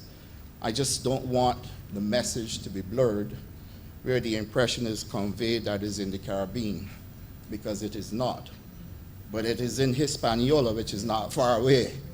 And therefore, we have to prepare ourselves. We have to be ready. We can't wait till it's detected in the Caribbean in order for us to start the readiness. And so, Mr. Chairman, I can go into further details about it, but I don't want to delay the House. I'm cognizant of the time, but just to say to all Barbadians again, when you're completing your ED card, please give accurate information stating whether or not you are on a farm. And of course, I beg you, please, do not bring pork products into Barbados without first acquiring a license so to do. And so, Mr. Chairman, with those few words, I'm obliged to you and beg that this supplementary be passed.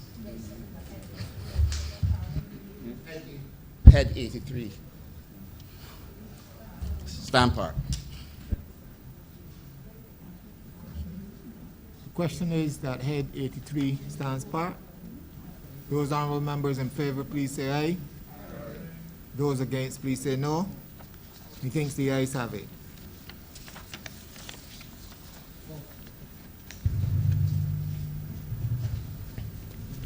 Mr. Chairman, I beg to move that you do not report to His Honor the Speaker the passing of one money resolution in committee, in Standing Finance Committee.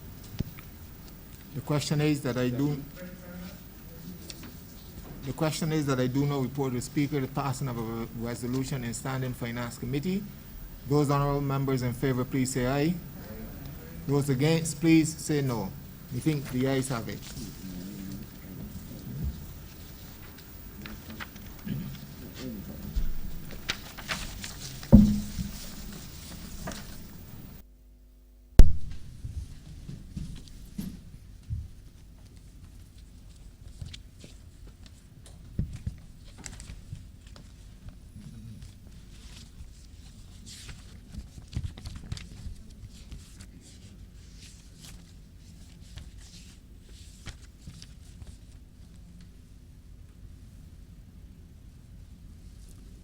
The chairman of committee is reporting the passing of one money resolution in committee. Honourable member for Christchurch East Central. Mr. Speaker, I beg to move that this resolution be read a first time. Questions that the resolution be read a first time. All those honourable members in favor, please say aye. Those against, please say no. I think the ayes have it. Mr. Speaker, I beg to move that this resolution be read a second time. The questions that the resolution be read a second time. All those honourable members in favor, please say aye. Those against, please say no. We think the ayes have it. Mr. Speaker, I beg to move that the resolution now be agreed to. The question is that the resolution be now agreed to. All those honourable members in favor, please say aye. Those against, please say no. We think the ayes have it. This resolution stands passed. Order number 2, sir. In the name of the Honourable Senior Minister, Transport Works and Water Resources, to move the second reading of the Road Traffic Amendment Bill 2022. Honourable Leader of Government Business. Thank you, Mr. Speaker.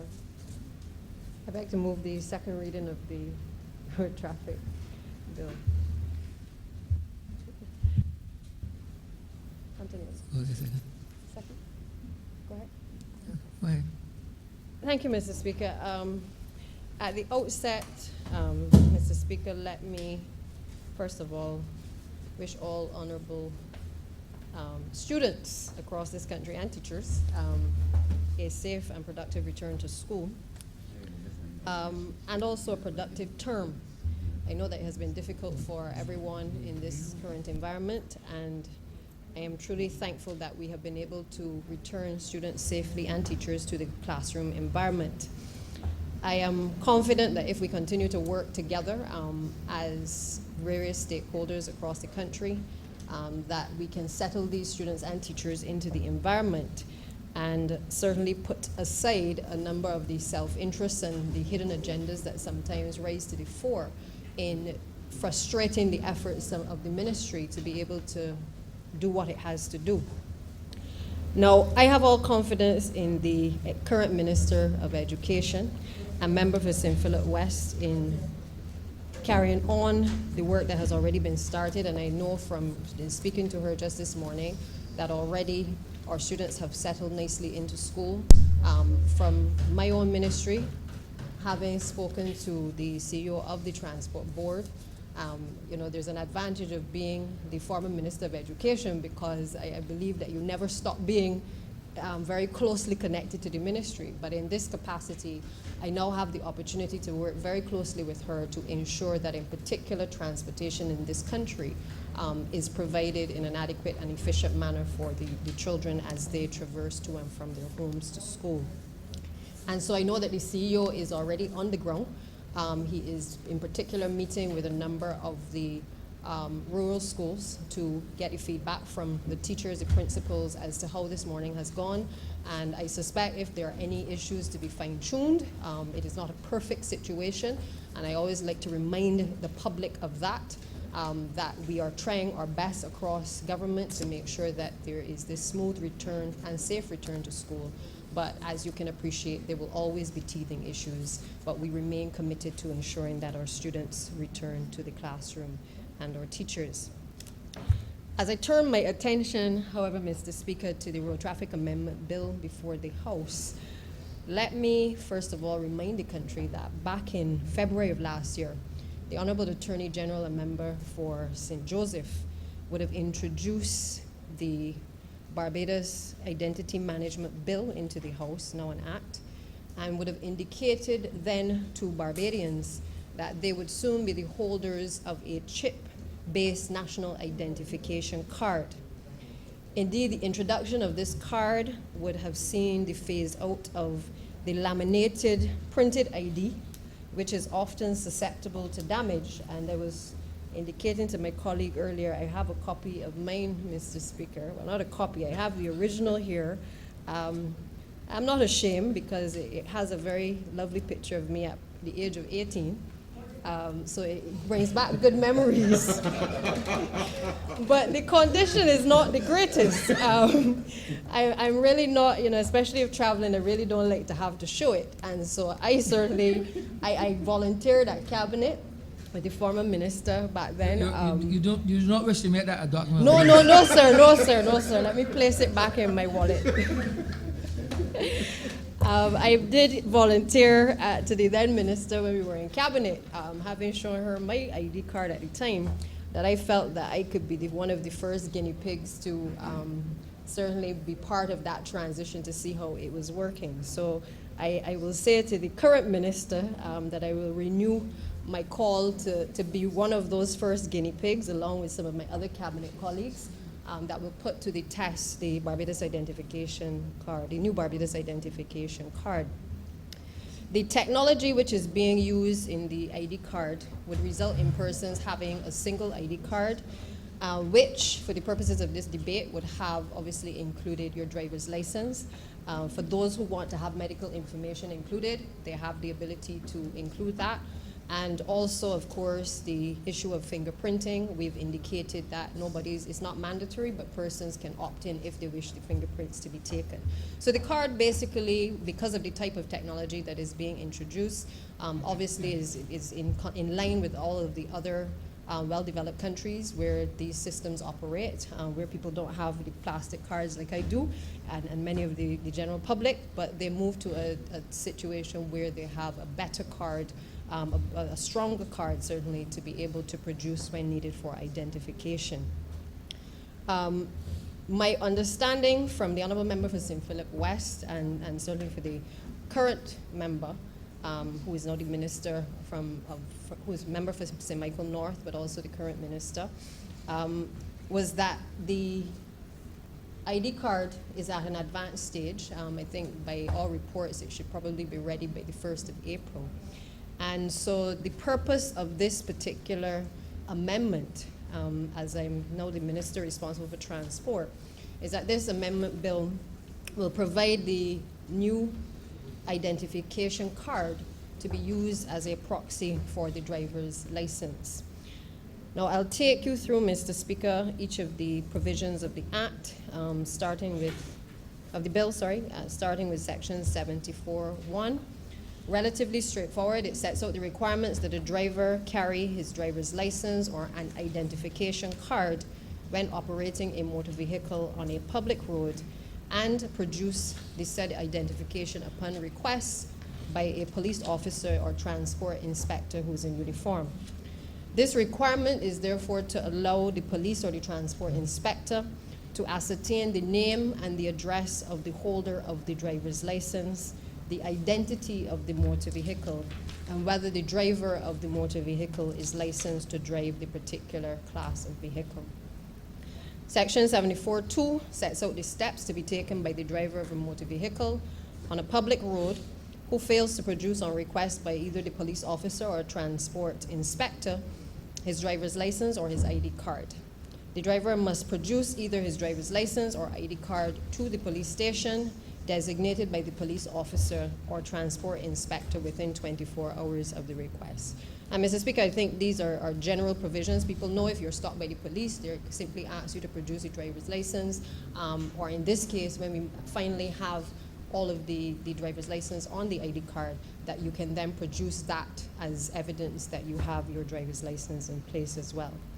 Section 74.3 sets out the offenses for contravening either of the aforementioned sections, and the person would be liable on summary conviction to a fine of $1,000 or a term of imprisonment of 12 months or both.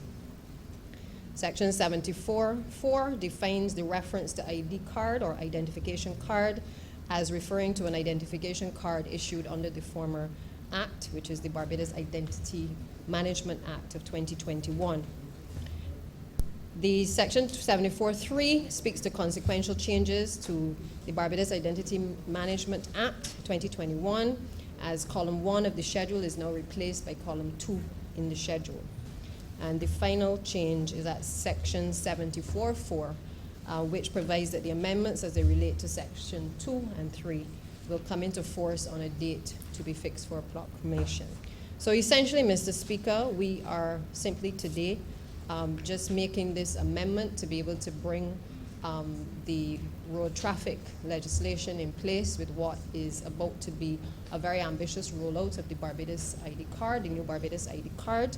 I believe it's fair to say that we're trying to line up all ducks in a row and to make sure that we are able to have a fairly smooth rollout of that when the time arises. I'm sure the Honourable Member for St. Michael North will probably speak more to that during the course of this debate. But I could not come this morning, Mr. Speaker, without speaking briefly, and I don't intend to deviate too far, particularly because we are going to be debating the estimates of revenue and expenditure just later this week and into next week. And one of the heads that will be brought with us will be the Ministry of Public Works and Transport. And I therefore want at that time to go into more details in terms of the licensing office and issues related to our licenses and the electronic vehicle registration system. However, for the purposes of today, I want to address the concern that has been expressed by members of the general public. Indeed, we've had very heated sessions in the Cabinet of Barbados and certainly at Parliamentary Group from several members who have expressed on behalf of their constituents concerns regarding the backlog at the licensing authority in relation to the delivery of licenses to persons who would have paid their money and certainly are awaiting these licenses to be handed over. You may recall, Mr. Speaker, that several months ago, the former minister and member for St. Michael West Central would have indicated the challenges at the licensing authority which have been encountered as it tried to acquire the requisite plastic on which to print the driver's licenses. So we had that initial issue. The Honourable then Minister was able to very expeditiously try to obtain the licenses. I think everybody knows all the issues of COVID and all of the issues of supply. And we found ourselves, I guess, in a similar situation as all other countries across the world. The then Minister would have acted to put a number of systems in place in order to have additional staff coming in to support the existing staff to be able to get those, the backlog of the ID cards, of the driver licenses, sorry, to the general public. But regrettably, we still have a number of licenses that are still in the possession of the licensing authority. we, despite having utilized the services of the General Post Office to assist us in delivering licenses to actual homes so that we could deliver directly to persons for people who paid online, we ran into a situation where in some cases we had incorrect addresses, or the persons were not able to find the individuals at the time. And so we still do have a number of those licenses which would have been in the possession of the General Post Office, which are still to be delivered. So of about the 15,769 driving licenses sent to the General Post Office, we have to date been able to deliver 9,640, leaving a total of 5,221 still to be delivered. Of that number, we have about 908 that were returned to the Barbados Licensing Authority because those persons could not be found at the address, or in some cases they had given, as I said before, the incorrect address. And so we have a situation where we are working with the General Post Office. We're in the process of trying to find an additional service provider that can basically supplement what is happening within the licensing authority if we are to get these licenses into the hands of the general public. And certainly the permanent secretary and the officers in the ministry are working to try still to expedite this process, which obviously is creating a lot of backlog and a lot of discontent for a number of Barbadians. There has been a system put in place for those persons who are traveling, where those persons can come to the office. They can basically receive correspondence from the licensing authority. And while that is in no way, from where I stand, certainly satisfactory, because I travel myself and I cannot imagine that this can be a long-term solution, I just want to assure the public that we are working expeditiously to try to ensure that we bring a resolution to this situation and avoid this incident happening again. It also requires, Mr. Speaker, I think a deeper look at the structure of the licensing authority. There are a number of positions that have not been filled that have also impacted on the ability of the staff to be able to properly execute. We have a lot of good staff, but we also have some challenges in terms of structurally trying to get these things done. And so in the interim, we may have to now outsource certain services to be able to have the driver's licenses scanned and be able to have a system of distributing them to the general public as well. Now, the good news is that there is already in motion plans for the modernization of the licensing authority. We started, I believe it was in 2020, with a process for ensuring that persons could pay for the renewal of their license online. We're continuing to work with the MIST in order to work together to try to do more in terms of enabling persons to do more activities related to license authority online. So basically you can look to having persons who are over 70 also being able to use the online platform in order to be able to pay for their licenses, to allow persons to pay for the regulation tests. I think the system now is going to be such where you start to have appointment systems rather than persons constantly being disappointed when they have to stand up in a line in order to be able to go back in to pay for services, even to allow you to pay for the driving permit, the driving test, and of course the driving license. So we're moving very swiftly to reform the authority and to bring it into the 21st century with the help of MIST, and certainly to be able to transition onto the Easy Pay platform. It is hoped that these new systems should be ready sometime in March.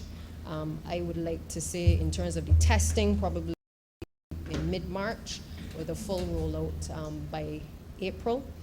And obviously with the backlog as we have right now, obviously we will try to, as we modernize, try to make sure that we're able to catch up, make sure that we have the necessary cards in place, and that we are in a position to be able to address a number of the outstanding concerns that citizens across this country may have.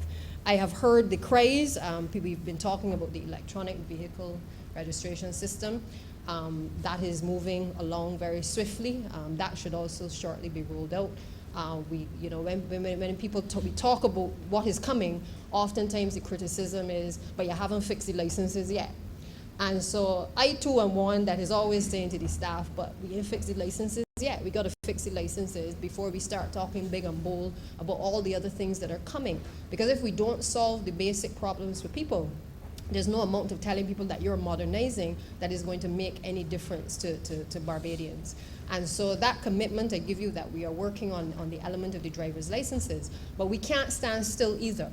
And so that modernization process must continue to take place while at the same time moving in the direction of having the electronic vehicle registration system. Now, the good news is that we are actually at the stage where I think it's about 85% of the gantries have been installed across the country. We are obviously having to connect electricity to a number of these systems, and the training will shortly start for the staff within the licensing authority.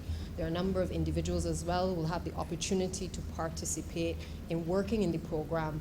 And so over the course of the next few weeks and months, we intend that we're in a position to be able to roll out the electronic registration, vehicle registration system. So, Mr. Speaker, a lot is happening in the licensing authority.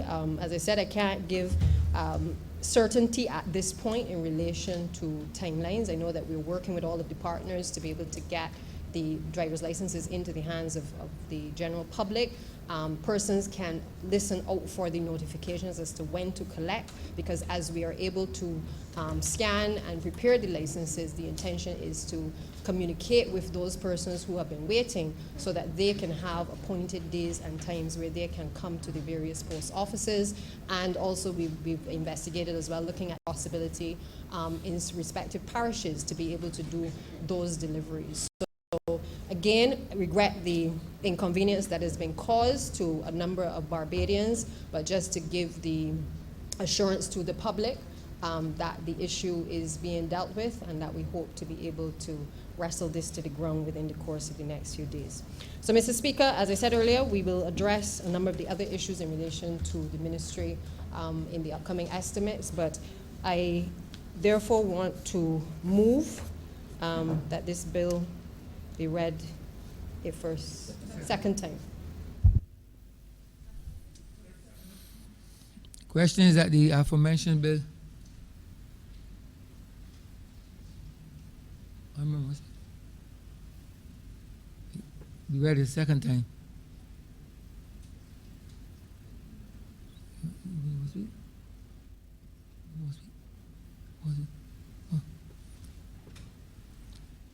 Honourable member for St. Michael North. Thank you, Mr. Speaker. I want to thank you, Mr. Speaker, for the opportunity to rise and lend my voice to speak on the bill before the House, which in its presentation is an amendment to the Road Traffic Act. But, Mr. Speaker, before I proceed with my few and brief comments this morning, it would be remiss of me if I did not signal that as my first speech in this honorable House, I want to thank the many people who have participated in and contributed to the fact that I am here standing in this honorable House of Assembly today. First and foremost, Mr. Speaker, I must give thanks to God for giving me strength, giving me knowledge and wisdom, insight, all that He has given me that has afforded me this privilege and this opportunity.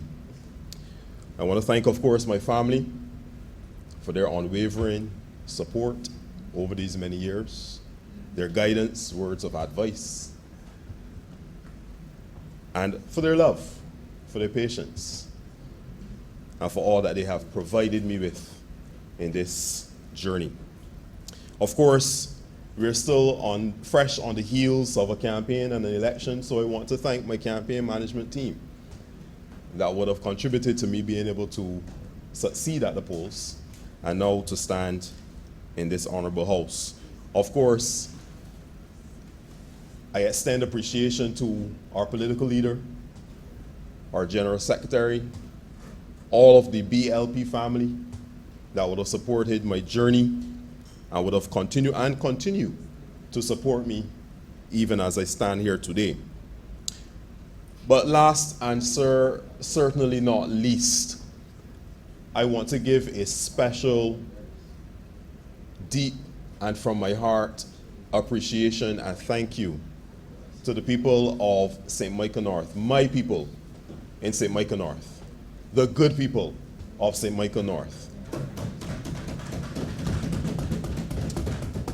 Indeed, sir, on January 19th, they went out in their numbers and they would have demonstrated a level of support for me and love for me. And I commit to them today, Mr. Speaker, through you, that I will honor the confidence, the respect that they have reposed in me. And I will do my level best, all that is within my strength, within my power, to represent them from the heart and to give them my very best in this house.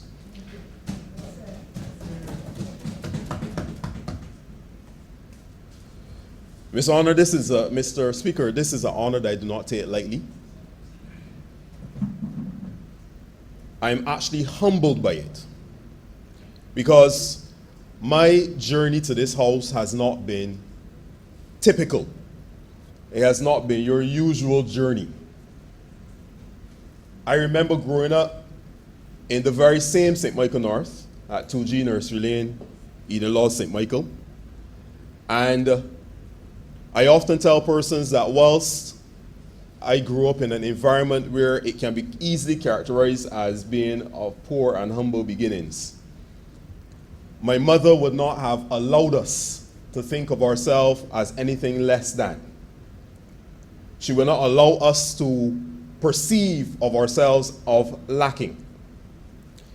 She would have instilled in us significant qualities and principles that I believe have, and I give credit to, have allowed me to become the person that I am today and have allowed me to be able to accomplish the things that I've accomplished thus far in this journey called life. She was effective, Mr. Speaker, in teaching us how to share, in teaching us the principles of hard work and dedication and commitment to task. She taught us, Mr. Speaker, the principles of looking out for others, and of course, how to give of our best in everything that we have to do. And through adopting these principles, Mr. Speaker, through the demonstration of hard work, and ultimately through service to others, I believe they have all worked together. They have come together to allow me, Mr. Speaker, to stand before you and to serve today the constituents of St. Michael North, and ultimately to continue and to bear the various roles that have now been entrusted to me. Mr. Speaker, whilst January 19th represents a very important day, not only for myself, but also for all of my colleagues in this house, it serves as a confirmation of the commitment to serve that I have demonstrated to the people of St. Michael North over many, many years. And through you, sir, today I reaffirm that commitment and that dedication to them, and I want them to know that I have their back, not only now, but for a long, long time to come. With their support, of course, Mr. Speaker. If you would indulge me, sir, it would also be remiss of me if I did not give honor to the distinguished gentleman who immediately preceded me in this honorable house, representing the constituency of St. Michael North. And Mr. Speaker, whilst I did not seek your prior approval, I believe that you would permit me to use his name because I will be doing it in a complimentary fashion. Mr. Ronald Topping.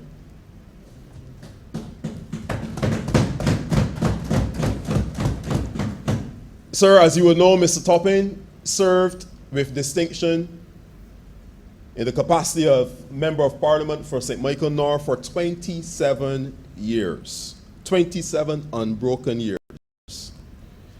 Sir, he gave much of his life to this constituency, and I would say, and I'm sure that my parliamentary colleagues would agree, that he did so and did so very well.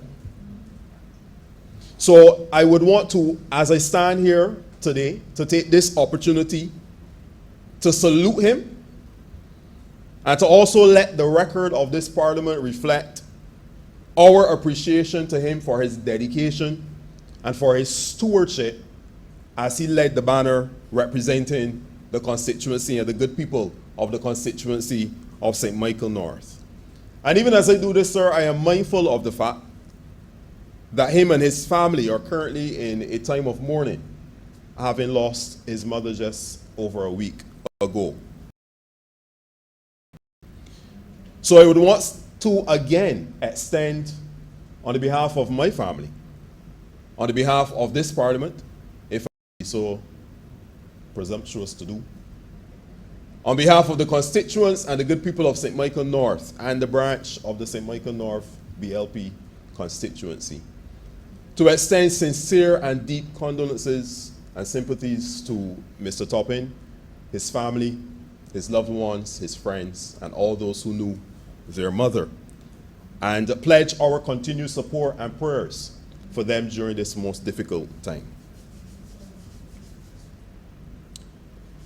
I'm ready to get down to business.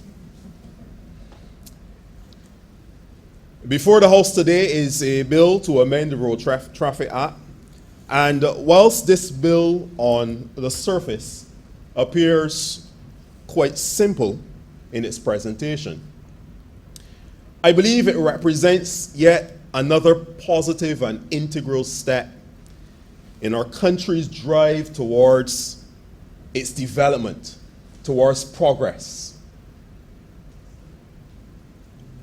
But let's look back at where we have come from.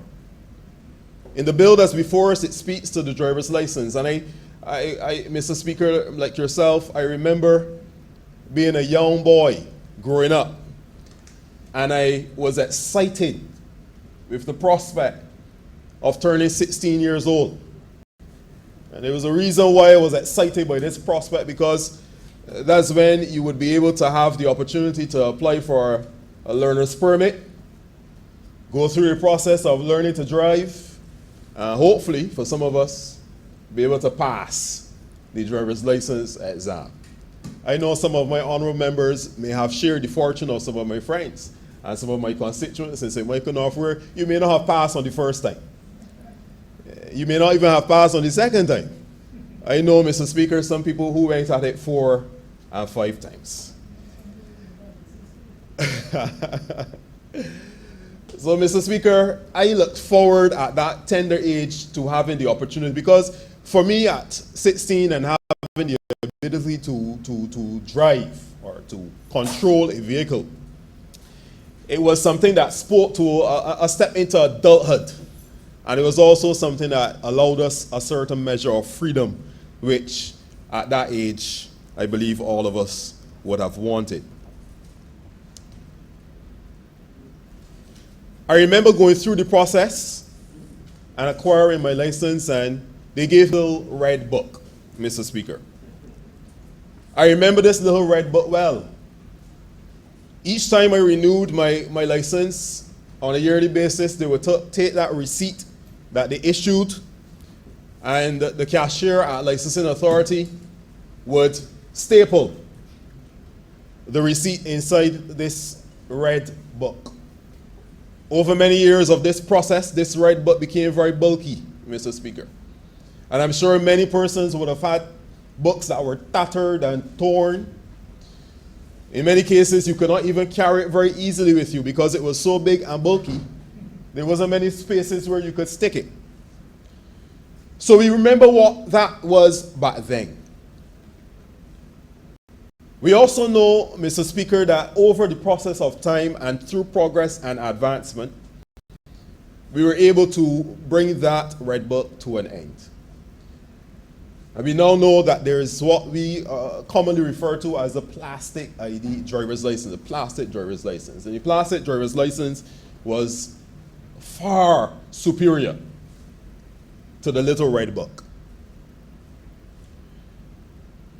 The book had many challenges. It was easy if you wanted to get up to no good, to copy, duplicate. It was easy for persons to be able to misplace it. It was easy for persons who wanted to engage in practices like identity theft, to be able to take those books and pass them off as their own and make people believe that there was someone else. So we had to move away from that. And of course, the plastic cards give us a more secure way of identifying ourselves while driving. And it has been a marked improvement on what first was there. And even as we seek now to amend the Road Traffic Act to allow for the new and upcoming national ID, the existing national ID, I should say, to be able to be used as a form of ID when the need to do so arises, we are doing so confident, Mr. Speaker, that the new national ID that is on its way will allow us a linkage, will allow us a platform where not only will it serve as your substantive and critical and actually a primary source of identification, but it will also be embedded with the same driver's license information that you currently now have on your plastic driver's license card. And I know many persons in St. Michael North were impressed with that plastic ID driver's license card. And if they were impressed, Mr. Speaker, with that, I want to encourage them to hold tight. I want to encourage them to look forward with great anticipation for what is up ahead of us as my government, as my ministry, the Ministry of Industry, Innovation, Science and Technology, as we continue to advance the project for the replacement of the national ID card and the digital ID card, Trident ID. I believe that they will be pleasantly impressed. I believe that they will be ultimately very satisfied with this card when they get it in their hands. Mr. Speaker, I have seen it. I have seen the information surrounding it, and I myself am excited with what is up ahead for us as the citizens and the people of Barbados. The Ministry of Industry, Innovation, Science and Technology was charged by the Cabinet in conjunction with the Electoral and Boundaries Commission to implement a national digital identification system. And with this, to replace the current Barbados National Identification Card. Of course, we know the history that was in existence since 1979, and I believe that the upgrade that we are now in the process of rolling out to the people of Barbados will allow our national ID cards to be at the forefront of technology, and ultimately will put Barbados ahead of many in its class. In the future, allow applicants an opportunity to have a digital identity that will be linked to their physical ID card. The new ID system, Mr. Speaker, has been designed to enhance the security and the integrity of our Barbados national ID, and it will allow us to have access to a wide range of both public and private sector services. Of course, the ID card does not aim or does not have the intention of delivering those services for you, but is rather to be a vehicle, Mr. Speaker, that would allow the user, through identity verification and authentication, access to those range of services. Mr. Speaker, the physical card will use smart card technology. It will be embedded, as the Honourable Leader of the House would have said, with a computer chip and several security features overlaid within. And over time, many of these services will be able to be used by the citizens of Barbados, both in person and even in the digital format and online. Mr. Speaker, during the course of this week and the estimates debate, my team and I will have the opportunity to share a lot more details on this digital ID platform. But for this point in time and for the purpose of this discussion today, in my brief intervention, I want to just list a few of the benefits of this card, because I believe that even as we pair this with the driver's license, as we pair this as a source of identity, as identity, that our citizens must understand the weight and the benefits that are attached thereto. Firstly, Mr. Speaker, this new ID card that we are bringing forth will be a unification of existing cards, and it will reduce the management and production costs, especially as it relates to the production right now of driver's licenses, etc., which is a costly endeavor. There's also within this new ID card the ability for it to be used as a travel document.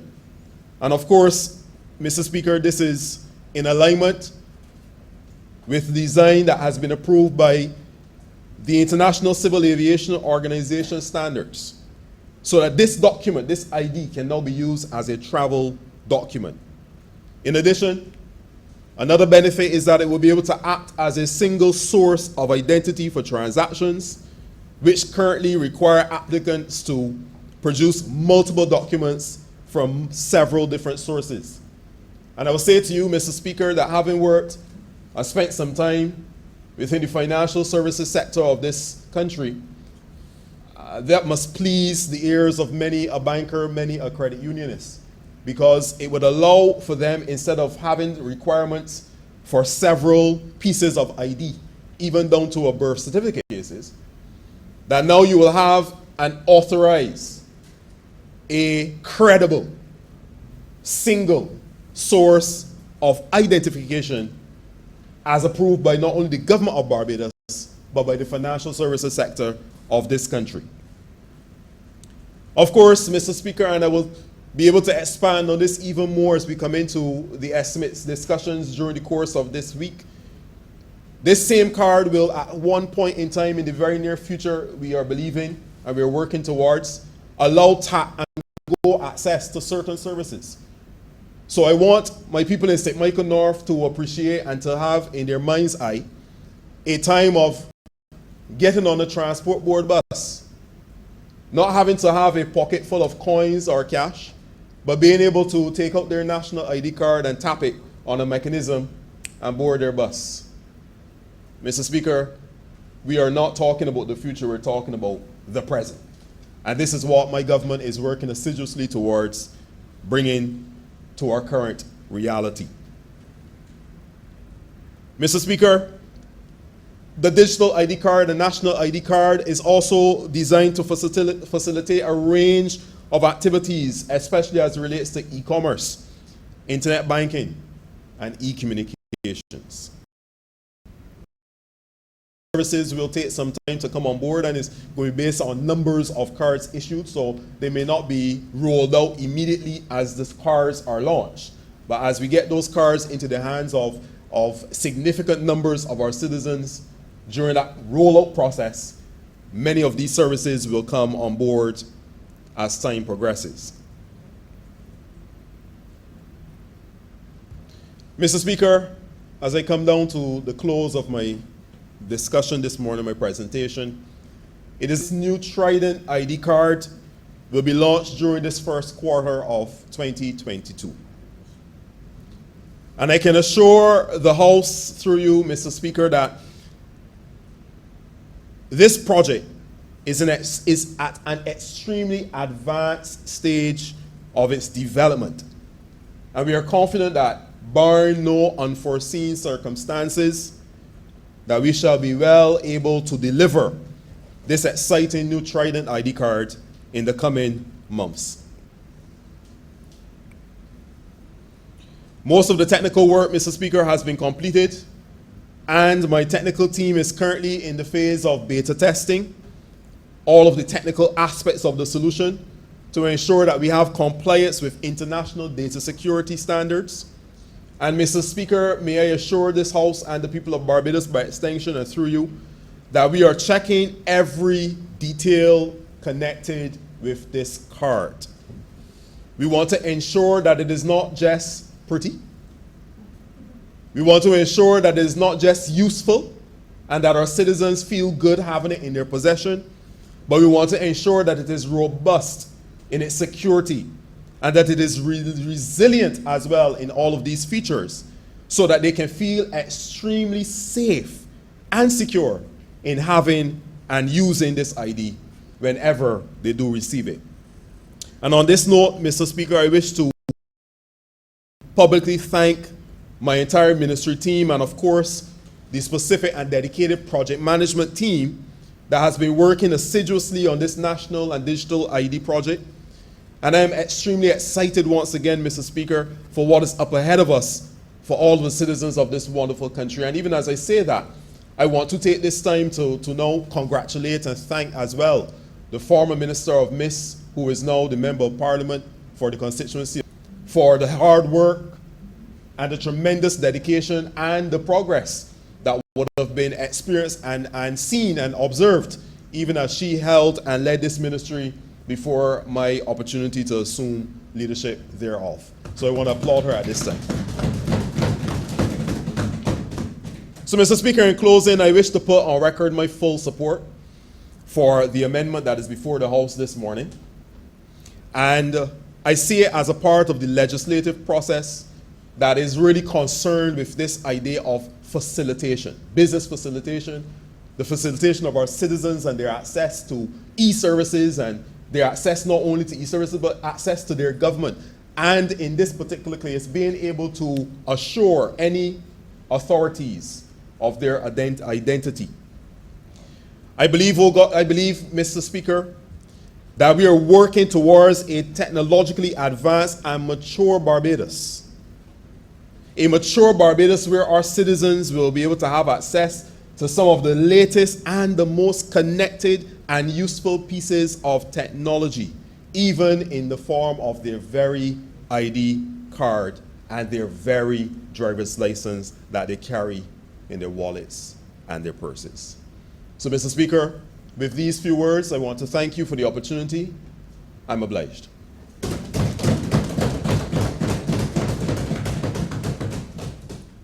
Honourable Member for St. Andrew.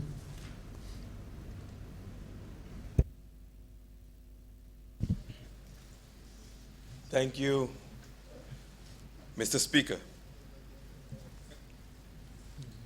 I rise this afternoon with extreme pride and humility to give what is in effect my first speech in this august chamber.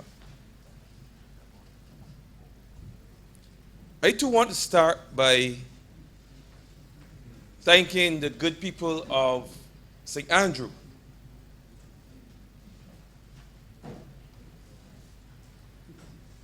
who would have given me this great honor of representing them here in this place, and who would have reposed their trust and their confidence in me, and for whom I pledge that I will represent to the best of my ability. The communities across St. Andrew, Mr. Speaker, just like many across Barbados, are built on expressions of love and care and a passion for our environment. We've worked together as a people. We've supported each other as a people. And because of that kind of experience, that kind of bond amongst us, I can stand here this afternoon and say to all the constituents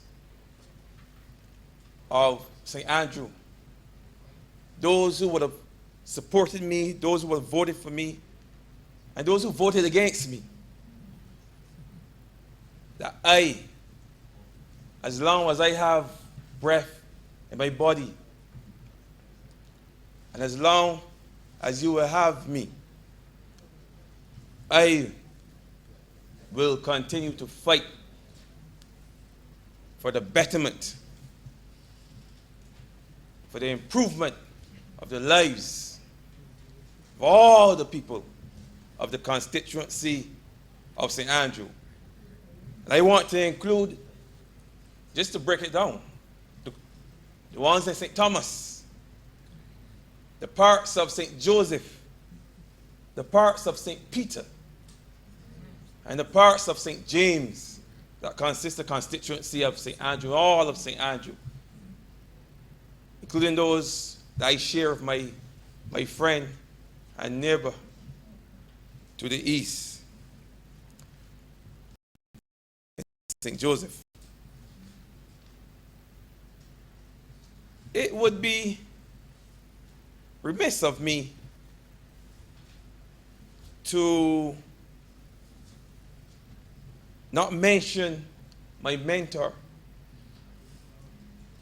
the former member of St. Andrew, member of Parliament for St. Andrew, who saw some leadership potential in me so many years ago, and who would have groomed me and trained me and brought me to this point in my life where I can stand here now in this position. He was very instrumental in all of that.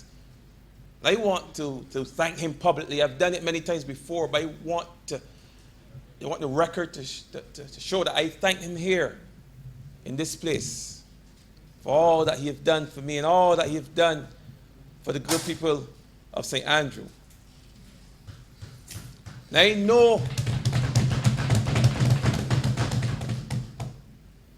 know that his shoes will be some big shoes to fill. I know. But as I said before, will do my very best to be just as good a representative for the people of St. Andrew as our beloved George Payne was for over 30 years. I also want to thank the Prime Minister for showing confidence in me. I guess I want to thank the Deputy Prime Minister as well, for must be some good reason why she thought to continue to work with me, even in our new capacity as in the Ministry of Public Works. I couldn't want a better partner. I assure I'm very, very happy and very honored and very humble that you would choose to continue with me. It means a lot to me, and I thank you.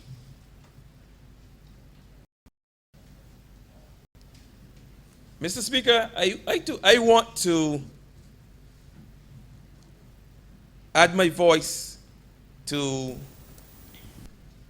the debate on this bill, the amendment to this Road Traffic Act, CAT 295.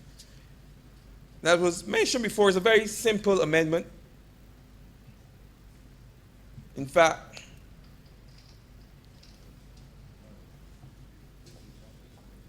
the main difference is that, as was alluded to before, the authorities will now have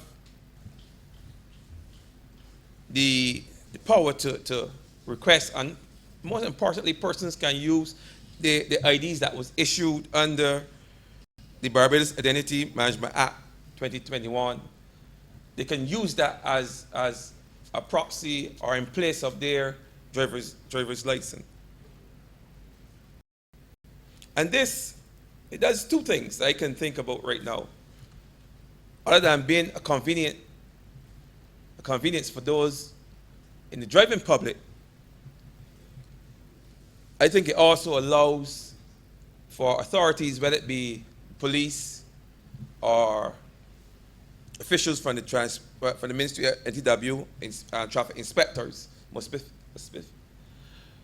to do their jobs more easily, because they can more easily verify information. I would not be surprised if information on the spot when asking persons to produce their driver's license. So in essence,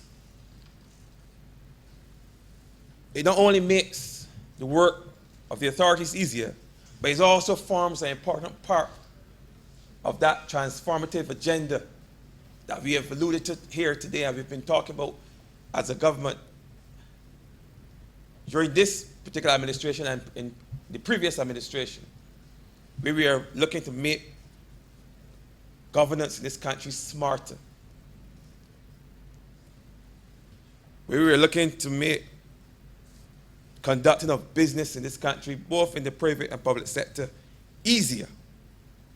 I think this introduction of this national ID, this digital ID, is a step in the right direction, as it says that Barbados is adapting to the 21st century, that we're evolving as a modern nation.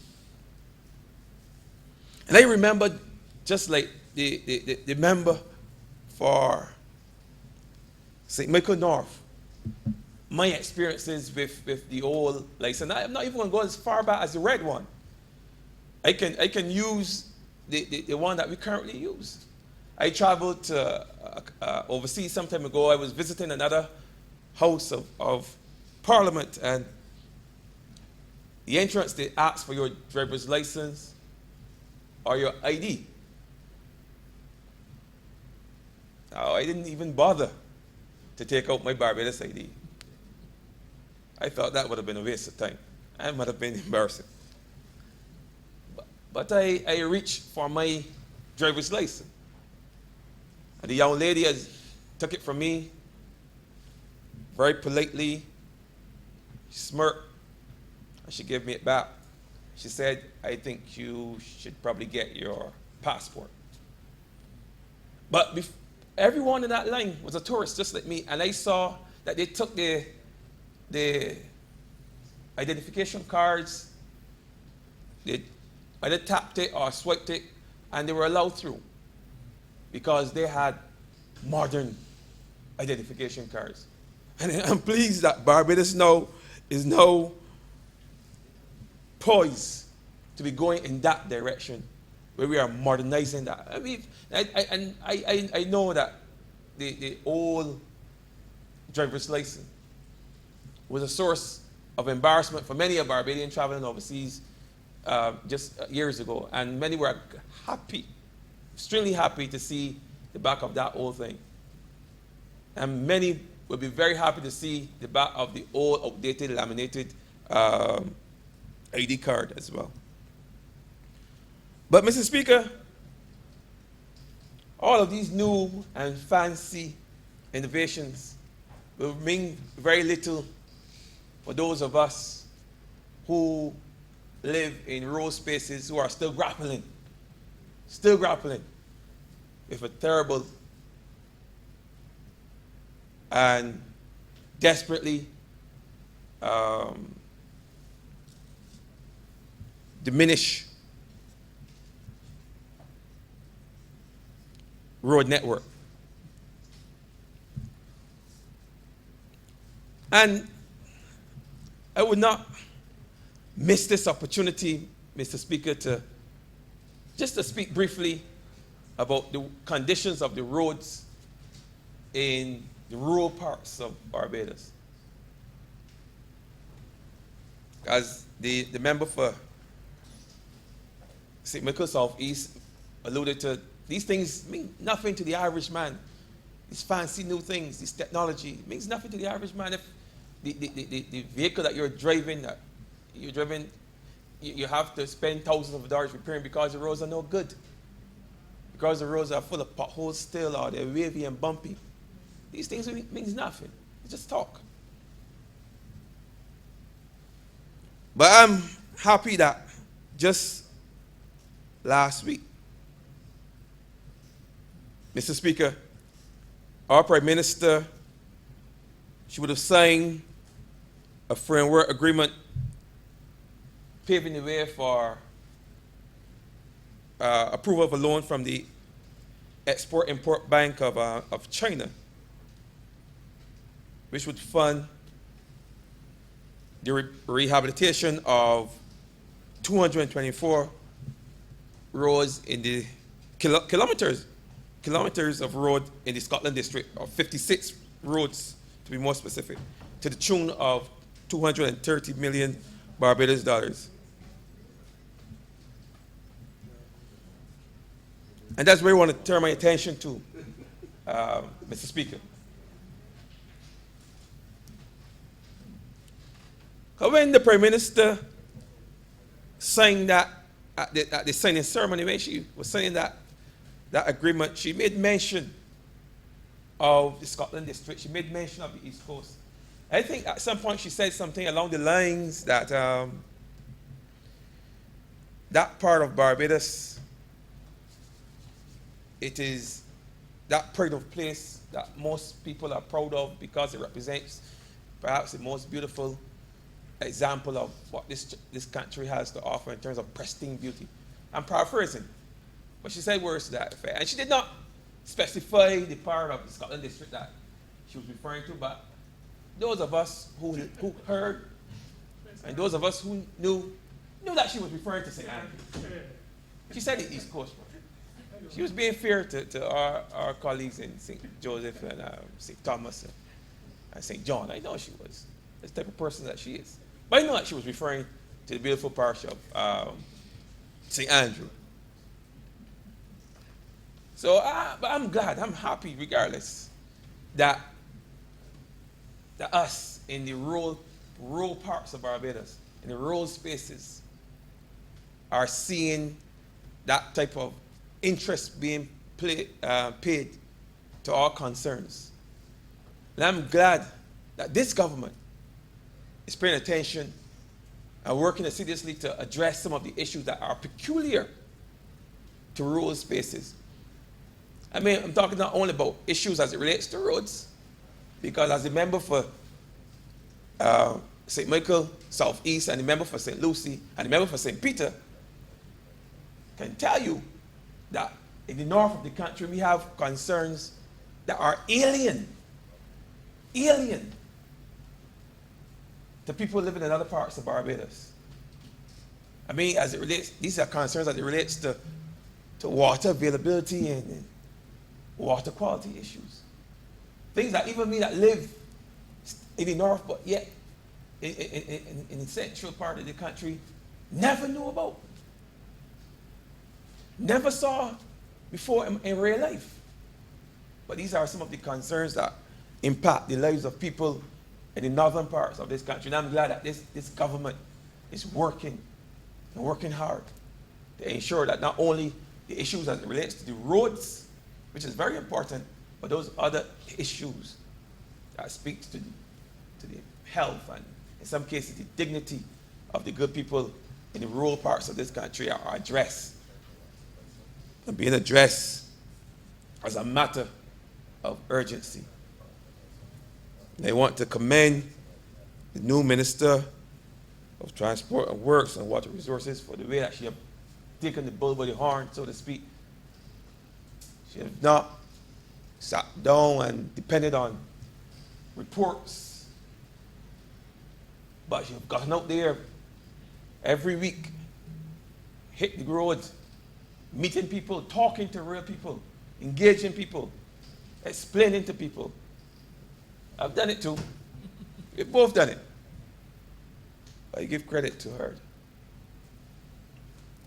And ensuring people that we, as a ministry, we as a government, we do all in our power to ensure that their inconveniences, that their issues are dealt with. And that the focus going forward, at least certainly for the next few years, will be on addressing their problems, treating their problems, and in seeing that they enjoy the type of standard of living and that those of us in other parts of Barbados take for granted as it relates to our road networks and our water. Also, those persons in St. Andrew, places like St. Simon's, White Hill, Rock Hall, Mosbottom, Greg's Farm, I'm sure that these people are happy knowing that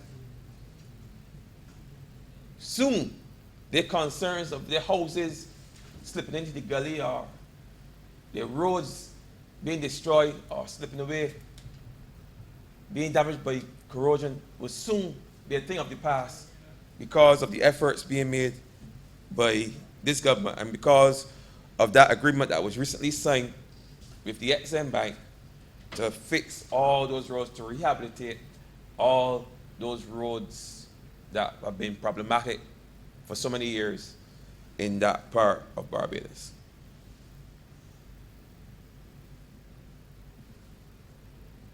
And I have every confidence that it will happen because it has already started. But it started in St. John. I see evidence of roads being done in Todd's Land and Sherburne, and that's in the road spaces. Then there's Fairfield and Flagstaff. We've seen the Highway 2A, parts of Highway 2A being fixed. We've seen parts of Highway 1. All those roads have been fixed. So I know that the work has started, and I know that it will continue. And I'm thankful. So I just want to take this opportunity to assure my people, my people in St. Andrew, they're concerned. Yes, they'll be happy, just like any one of us, to have that new fancy Barbados ID / Barbados driver's license / what the other elements that can be bolted onto it. But I know what they want more than anything else. It's good road. I know the people in North want good, clean water coming from their taps. And I assure you that these things will come.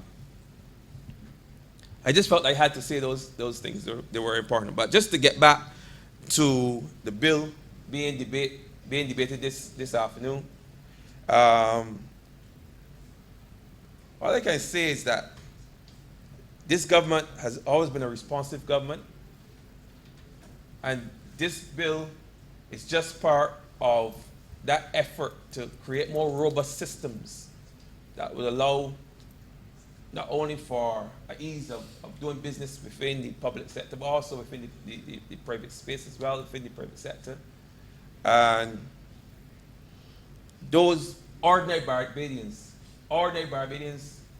I think ultimately will be the beneficiaries of not only this particular amendment, not only this particular piece of technology, but the whole suite of technologies and things that are going to be rolled out in time because of this innovative ministry that we have put together that was ably led by the member for St. Philip West, and is now being equally so led by the equally competent member for St. Michael North.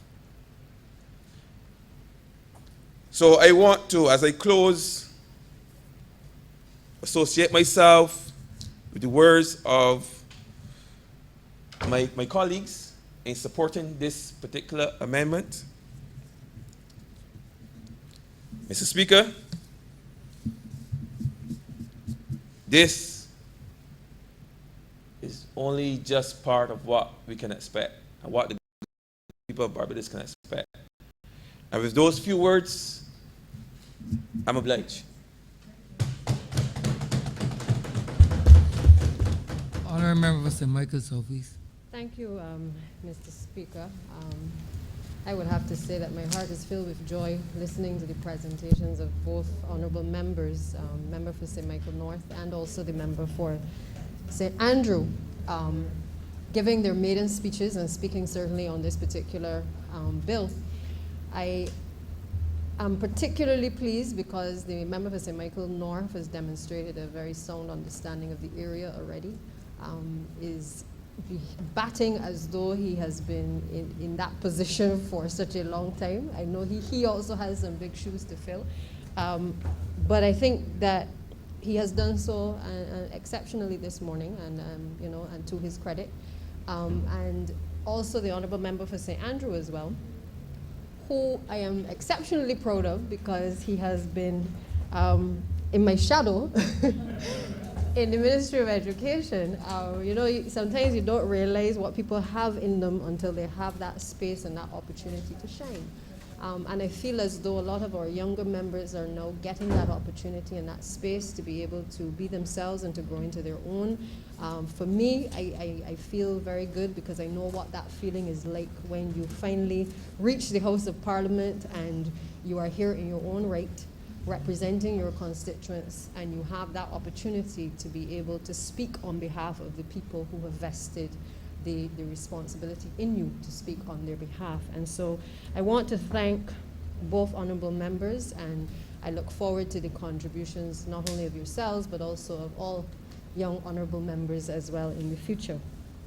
Let me just say that the key here, Mr. Speaker, is that while we acknowledge that there are issues still to be resolved, you heard the Honourable Member for St. Andrews speak to the issue of roads, the Honourable Member for St. Michael North speak to all of the areas and the aspects in relation to the transformational agenda that still need to be addressed.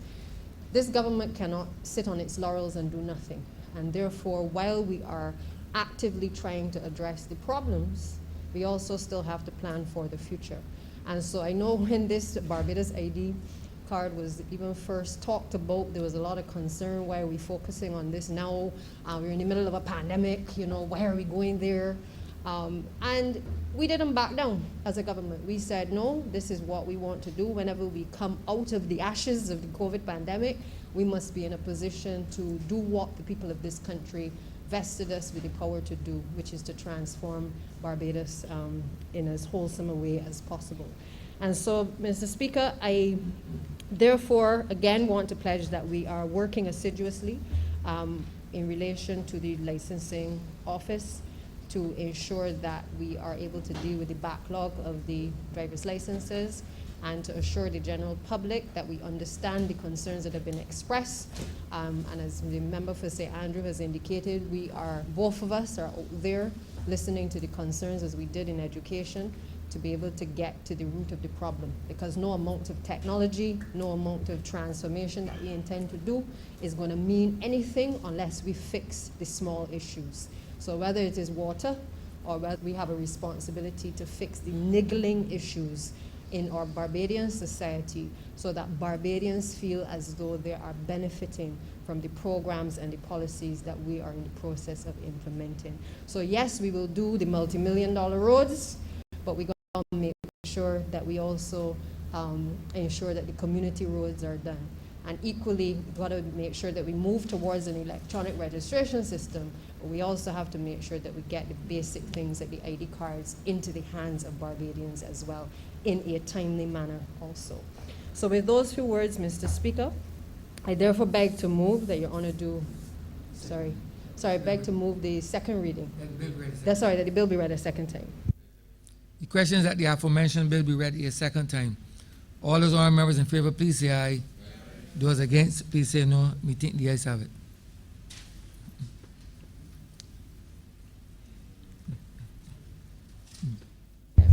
Mr. Speaker, I beg to move that you do not leave the chair and that the House resolve itself into committee for further consideration of the bill. The question is that the Speaker do not leave the chair and the House resolve itself into committee for further consideration of this bill. All those honourable members in favor, please say aye. Those against, please say no. Me think the ayes have it.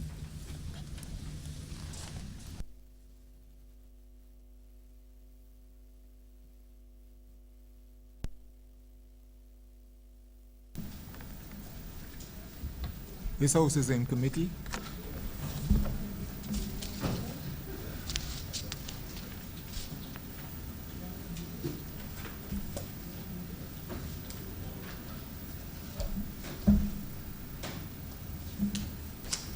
Clause 1. Chair, I beg to move that clause 1 do not stand part. Question is that clause 1 stands part. All those honorable members in favor, please say aye. Those members against, please say no. Methinks the ayes have it.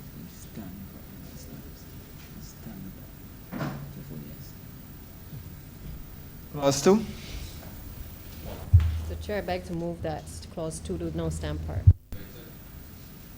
The question is that clause 2 stand part.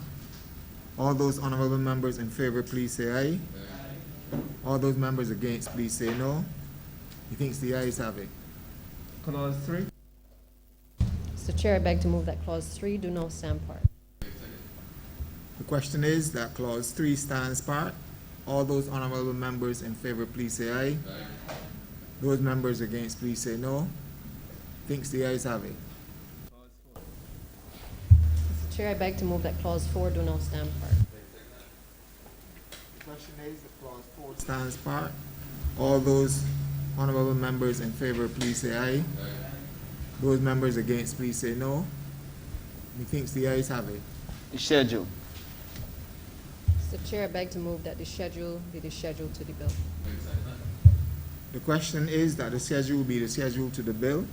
All those honorable members in favor, please say aye. All those members against, please say no. Think the ayes have it.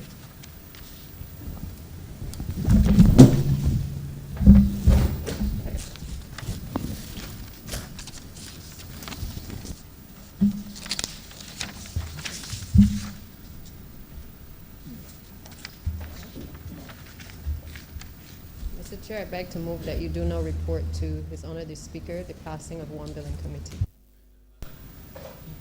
The question is that I do not report to His Honor the Speaker the passing of one bill in committee.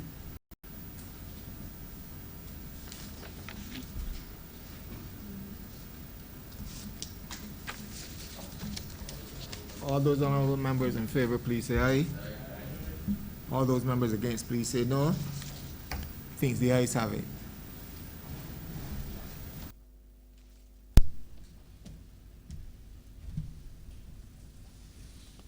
Chairman of committees is reporting the passing of one bill in committee.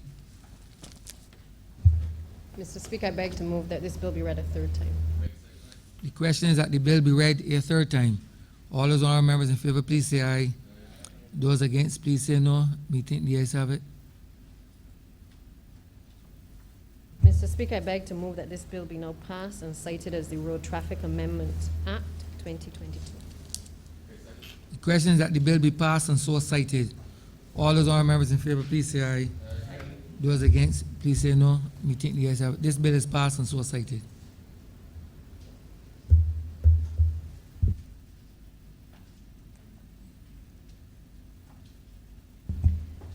Mr. Speaker, with that, we have come to the end of today's sitting. I therefore beg to move the adjournment of the House until Wednesday, the 23rd of February at 10 a.m., at which time we will begin the committee in relation to the estimates of revenue and expenditure, which will continue into Thursday and Friday and into the following week as well. The question is that this honorable chamber be adjourned until Wednesday, the 23rd of February at 10 a.m. in the forenoon. All those honorable members in favor, please say aye. Those against, please say no. Me think the ayes have it. This honorable chamber stands adjourned until Wednesday, the 23rd day of February 2022 at 10 a.m. in the forenoon.